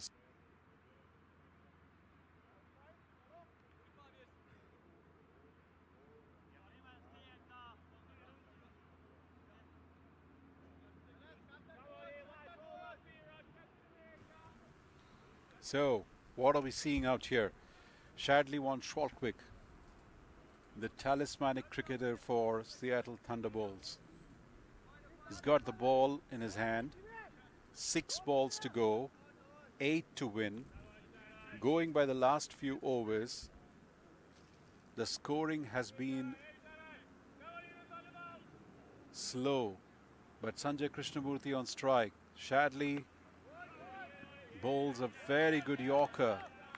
Now Sanjay Krishnamurthy won't be taking a single. He would not want to leave it to other batters, at least not for the first few balls. 5 balls, 8 runs. A dot ball. Fielders closing in. Obviously, some of the fielders, even the boundary riders, are taking paces to be inside. Oh, that's a wonderful shot by Sanjay Krishnamurthy. After the long off, they're trying to do the second run. That was a wild throw from the long off fielder back to the bowler. They tried taking the second run. There was a chance if the throw was right on top of the stumps.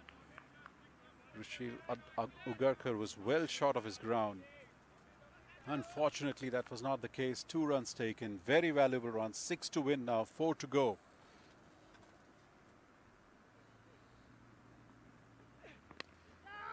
Oh, that's played over the cover fielder. And well cleaned up by the boundary rider there. 2 runs again.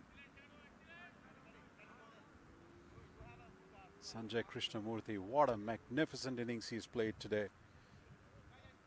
He came in after the loss of the first wicket, took some time, played some big shots, got the game back, and now shielding his lower order batters and doing it nicely. 4 runs, 3 balls to go. Still anybody's game here. Couple of dot balls. Suddenly things would be up for grabs. Well played again. They would try for the second run. This time, can this be a good throw? Yes, it's a direct hit. And that's an out. That's a wicket. More importantly, it's not a run. So that restricts that 2 to just a single, and a wicket is lost. Although Sanjay Krishnamurthy is still at the crease, Seattle Thunderbolts picks up a wicket. This time it was Matt Hennig on the boundary, and he picked up, and it was a direct throw. There was no 2 runs in that run. They ran it because they wanted Sanjay Krishnamurthy back on strike. And it's a run out. 126 for 7. Wow. This game has gone a full tilt. We were at 101 for 1.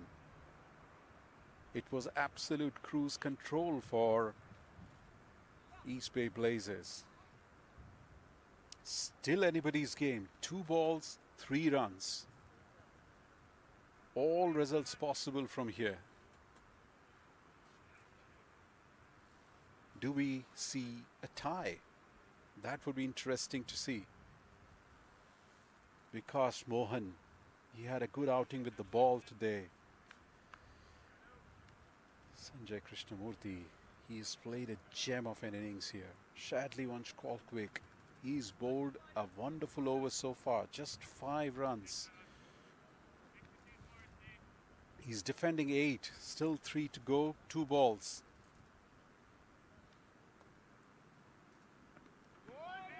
And that's a wonderful dot ball there. Fast outside the off stump. Full. Sanjay Krishnamurthy trying to play it through the offside. That was way outside the off stump.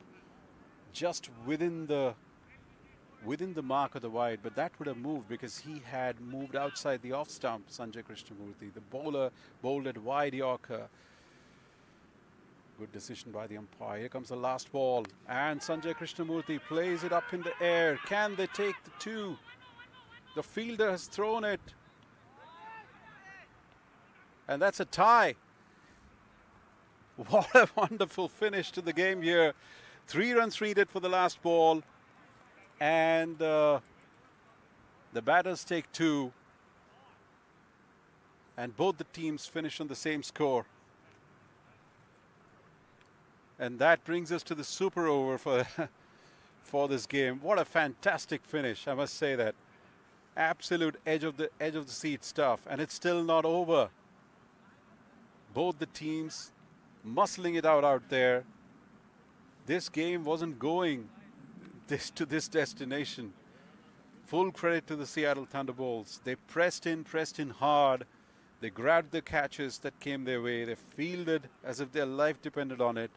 They had some. They even scored a direct hit, and most importantly, defended the 8 runs at the end.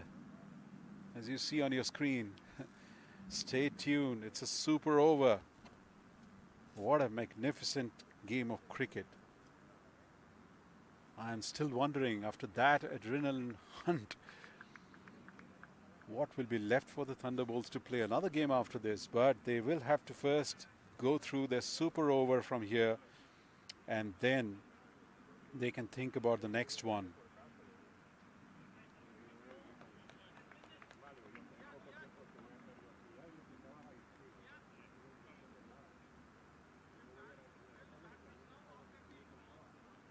Let's take a quick look at the batting card there. Those two, Sujit Gowda and Sanjay Krishnamurthy, they were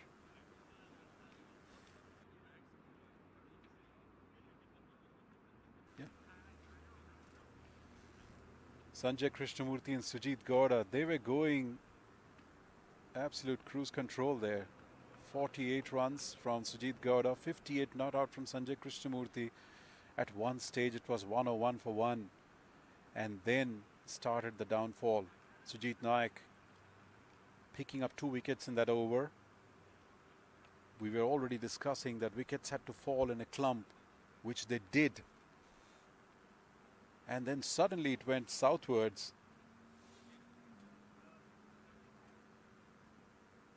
To the extent that they needed 8 runs of the last over and they could only manage 7. And now we wait for the super over to come up to decide the fate of this game. And from the bowling point of view, there was some wonderful bowling performances at the end. Matt Hennig, absolute star, 3 for 18 from his 4. Sujit Naik, 3 for 19 from his 4. And Honest Zivara, 2 very invaluable overs for just 8 runs. 10 overs, those 10 overs came for just 45 runs. 10 overs, 45 runs for 6 wickets. How important was that, considering that some of the other bowlers went for runs? Rahul Nama was not in his elements today. Shadley had a decent 4 overs. Shivam Sharma went for about 7.67. Ritish Mohindru, the youngster, tried his leg break, got hammered for a 6. Otherwise, it was a good over. But it was the 3 bowlers, Matt Hennig, Sujit Naik, and Honest Zivara. 10 overs, 45 runs, 6 wickets. That got the match. That got them back into the game. More importantly, East Bay Blazers did not get away from this game with too much addition to their net run rate, and it's still not over. The points are up for grabs, and if the Thunderbolts can make a comeback in the super over here, they would be so upbeat going into the next run. So stay tuned, there's more to come. There's more to come as the groundsmen just add a bit of prominence to the crease. The super over is coming up. We'll take a short break and be back with all the action.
Welcome back, and we are about to get started with the super over.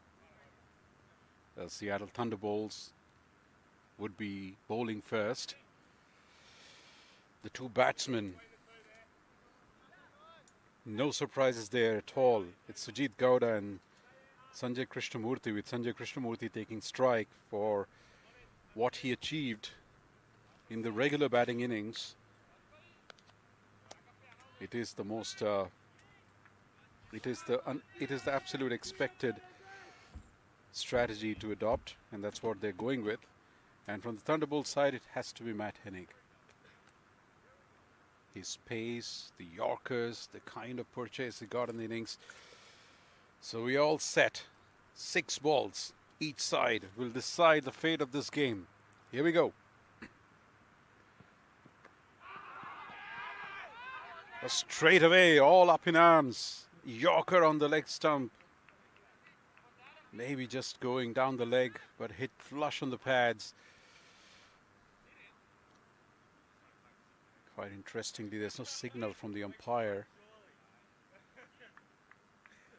That was clearly missing the leg stump.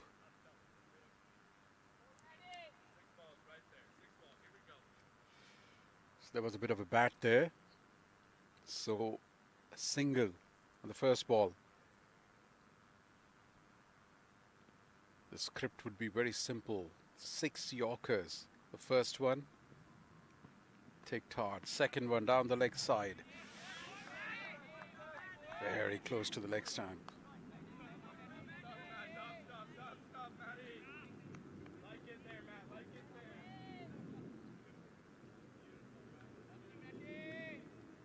Another fast Yorker length ball that went through the batsman, of course. No reason for the umpire to give a wide, although there was an inquiry from Sujit. Don't know why.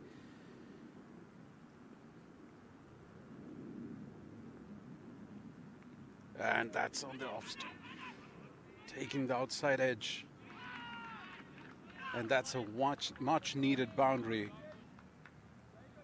It was edged through the slip quadrant. There's definitely no slip quadrant at this stage of the game. It's a 4. It doesn't matter how they come as long as they do.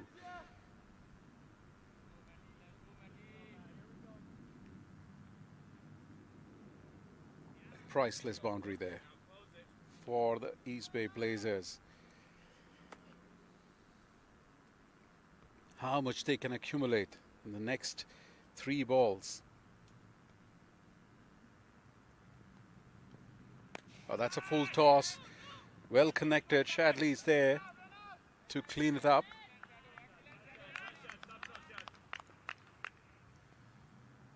The long on fence. Just a single to Sujit Gowda.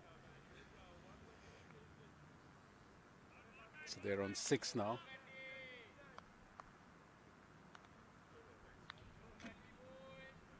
Two more balls to go. Sanjay Krishnamurthy on strike. Can he get one of those big ones that he had produced during the batting innings today? And there's one up in the air. That could be straight down the mid-wicket's throat. A catch taken. So Sanjay Krishnamurthy finally falls to in this match. He stayed unbeaten during the batting innings, but here going for the big shot. Caught on the mid-wicket fence. A wicket goes down, and as you know, on super over, there's only 3 batters who can come out.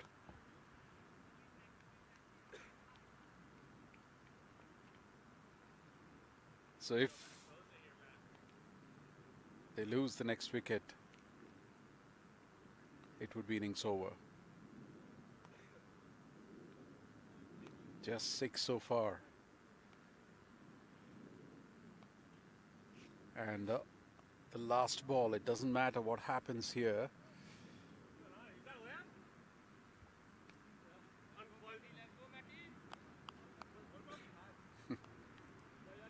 Sujit Gowda has done a smart thing. He's kind of lightened himself by taking off all his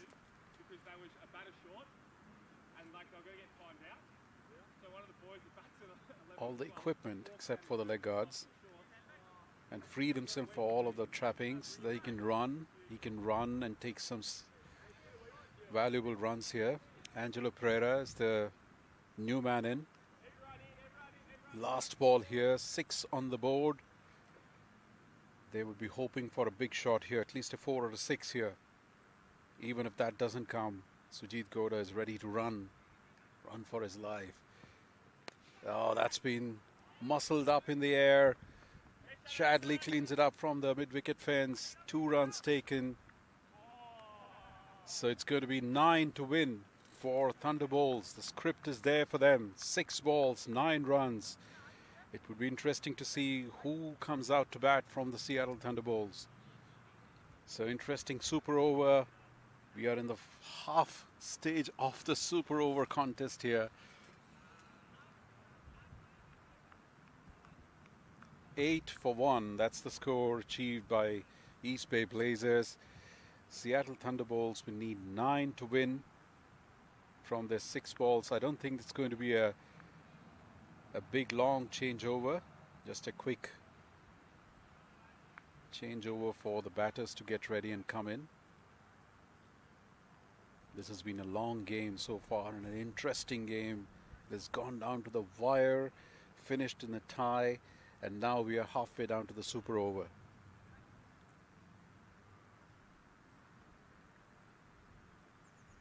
What a start to this doubleheader Saturday and an absolute blockbuster weekend. We still have 2 more games coming up after this. One later in the afternoon today.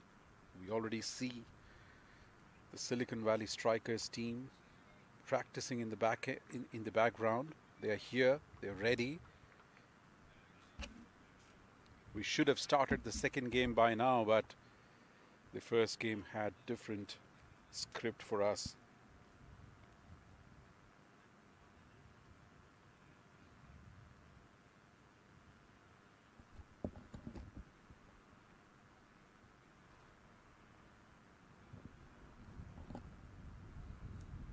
We'll take a short break and return for the reply of the Seattle Thunderbolts.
Welcome back, and we are here in the final stretch of this game. It keeps on stretching. Be interesting if once again after the end of this over, which is this Thunderbolts batting over, if the scores remain tied again. But that's still 6 balls away. We are all set for the Thunderbolts' reply to the East Bay Blazers' super over score of 8. And they've got it 9. They've got to get 9 from 6. Rushil Ugarkar, and that's an absolute no-brainer, is going to bowl for East Bay Blazers. He was an absolute standout. And for Thunderbolts, it's an interesting selection of batters. Lahiru Milantha is one of the two, and it appears it's Shivam Sharma who's come out. We know he has a very healthy strike rate when it comes to striking, and he's going to take the strike. Lahiru is on the non-striker's end.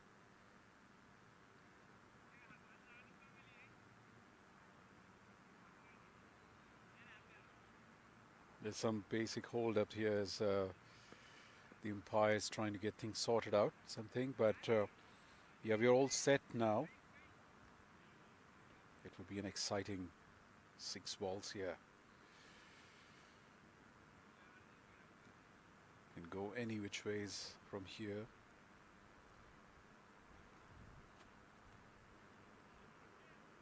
Having a score on the board is always half the job done. Bowling team know what they are defending. They can plan their resources accordingly. In this case, just the one bowler. They have got that cleared out. Now they've got to ensure that the field placing is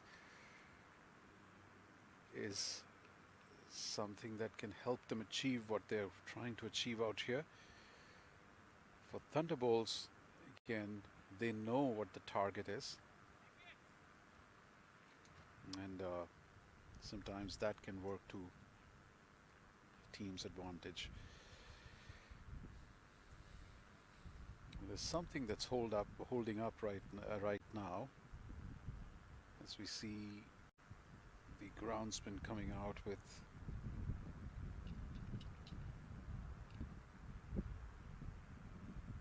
I think the spray paint, because they want the crease to be done up. Never short of excitement. I still can't believe where we are with this game, considering where we were exactly an hour back. Things were cruising along. The Blazers were in the driver's seat. They were doing it without breaking into a sweat, without much of a hassle. But all of a sudden, there was a bit of a wrinkle, and then the wrinkle expanded, wickets fell, pressure enhanced, and we landed on a tie. And now here we are, halfway through the super over. 9 to get from 6 for Thunderbolts. The technicalities out of the way. The game is about to begin. Let's see how things go from here. Rushil Ugarkar. This young lad has continued to impress us across formats, across competitions. He was an absolute standout today when in the first innings. Here we go, the first ball, super over, chase, wide ball, straight away. That's a bonus.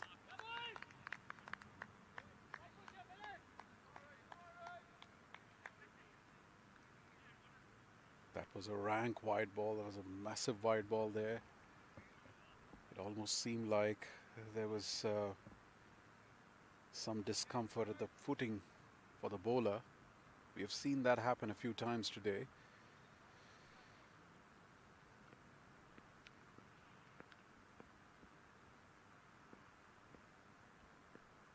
So the second ball. And that's muscled up in the air.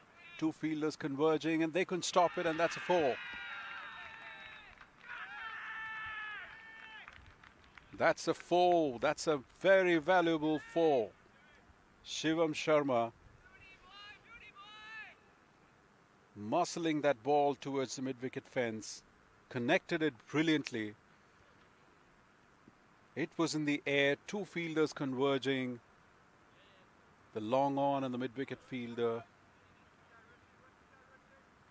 They couldn't stop it for 4. So one ball has produced 5 runs, including that wide.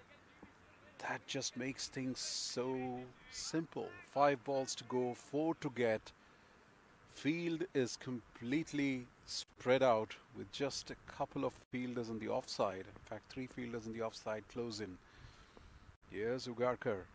And this time, hit on the front. It could be a catch. And dropped. Dropped on the long off fence. And 2 runs. That makes the score 7. 7 in 2 balls. 4 balls to go. And 2 more to get. Wow. Considering where they were, Thunderbolts, here they are.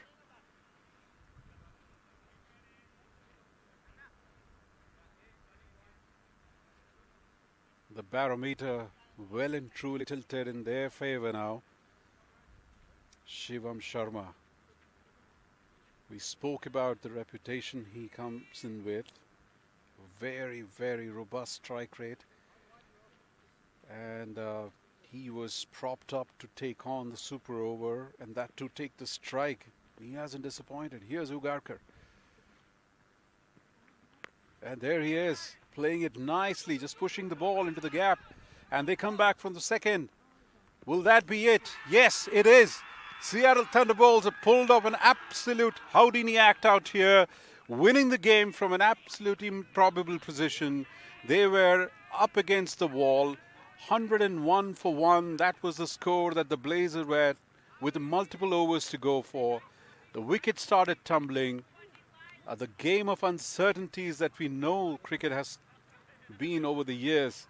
It played out that particular avatar today. And against all odds, Seattle Thunderbolts have pulled off an improbable win. A win that would just throw a whole lot of wind beneath their wings as they go on for the rest of the 2 games in this weekend. You can see the jubilation amongst the players there. They know how important this win was. They had, for all practical purposes, probably given up at some stage. But thankfully, some of their players probably did not. And they came back, put their hand up, put in some credible performances with the ball. A few schoolboy mistakes committed by the Blazers, and that resulted in some undue wickets falling, pressure building up, and then suddenly the match was again back to square one with the super overs, and they bowled beautifully that for 1 over. Matt Hennig did it brilliantly, not giving any too many runs, just 8, and then Shivam Sharma, he didn't even waste much time. They finished that chase with 3 balls to spare. So that was an emphatic win at the end of it. And what to say? A wonderful game to start this Saturday doubleheader. So now, as we finish this particular game, Seattle Thunderbolts have equaled the top of the table position with the East Bay Blazers. They might still be lacking in the net run rate, but they also have 10 runs, 10 points, and they've got a couple of games to look forward to now in this weekend. Let's take a look at the scorecard once again to cap up this particular game.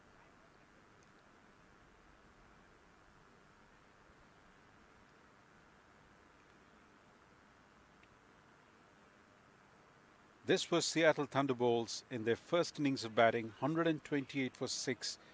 The 2 of the big scores, they were all over the place in terms of their scoring. A few players putting a couple of players putting 20 plus scores, a couple of players having 18, 19, that kind of score. And that's been the story for Seattle Thunderbolts over the last weekend as well. 128 for 6 in their 20 overs. At that stage, it was clearly visible that they probably would have kept 15 to 20 runs on the table, which they could have easily grabbed, made the score of around 140, 145. From a bowling perspective, it was a fantastic bowling effort from the spinners and Rushil Ugarkar for East Bay Blazers. Fantastic bowling by Rushil Ugarkar there. 4 overs, 12 runs, 1 wicket. In fact, that earned him that super over bowling opportunity. Carmelo Rowe bowled well. In fact, all of their bowlers bowled reasonably well. The spinners were brilliant, in fact. And at the end, they were able to restrict Seattle Thunderbolts for 128 for 6. In reply, this is where things get very interesting. In reply, the East Bay Blazers were absolutely cruising. They lost the first wicket of Durrani very early. Score was just 18, but then there was an 81 run partnership, 83 runs partnership in fact, between Sanjay Krishnamurthy and Sujit Gowda. Sanjay Krishnamurthy went on to remain unbeaten for 58. Sujit Gowda fell short of his well-earned, what could have been a well-earned 50. But after that, it started a bit of a downslide, and all of a sudden, the innings finished on 128, exactly at the same score that the Seattle Thunderbolts finished at. For the bowling, again, while there were a couple of expensive bowling efforts, but look at those bowlers, Matt Henning, Sujit Nayak and Anish Zavira. 10 overs, 45 runs, 6 wickets. That absolutely changed the complexion of the game, the direction of the game, and it finished the main innings on a tie. And then there was a super over.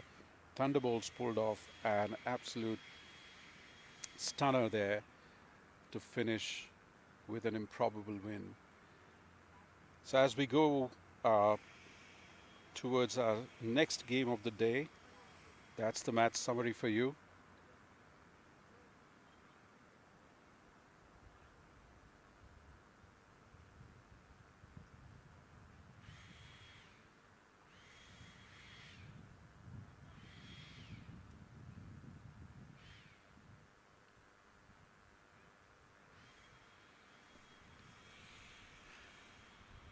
So clearly the points table haven't been updated yet, but that table would mean now that the Thunderbolts are at 10 and the East Bay Blazers stay at 10. It would be interesting to see where this weekend leads to, because this is one of those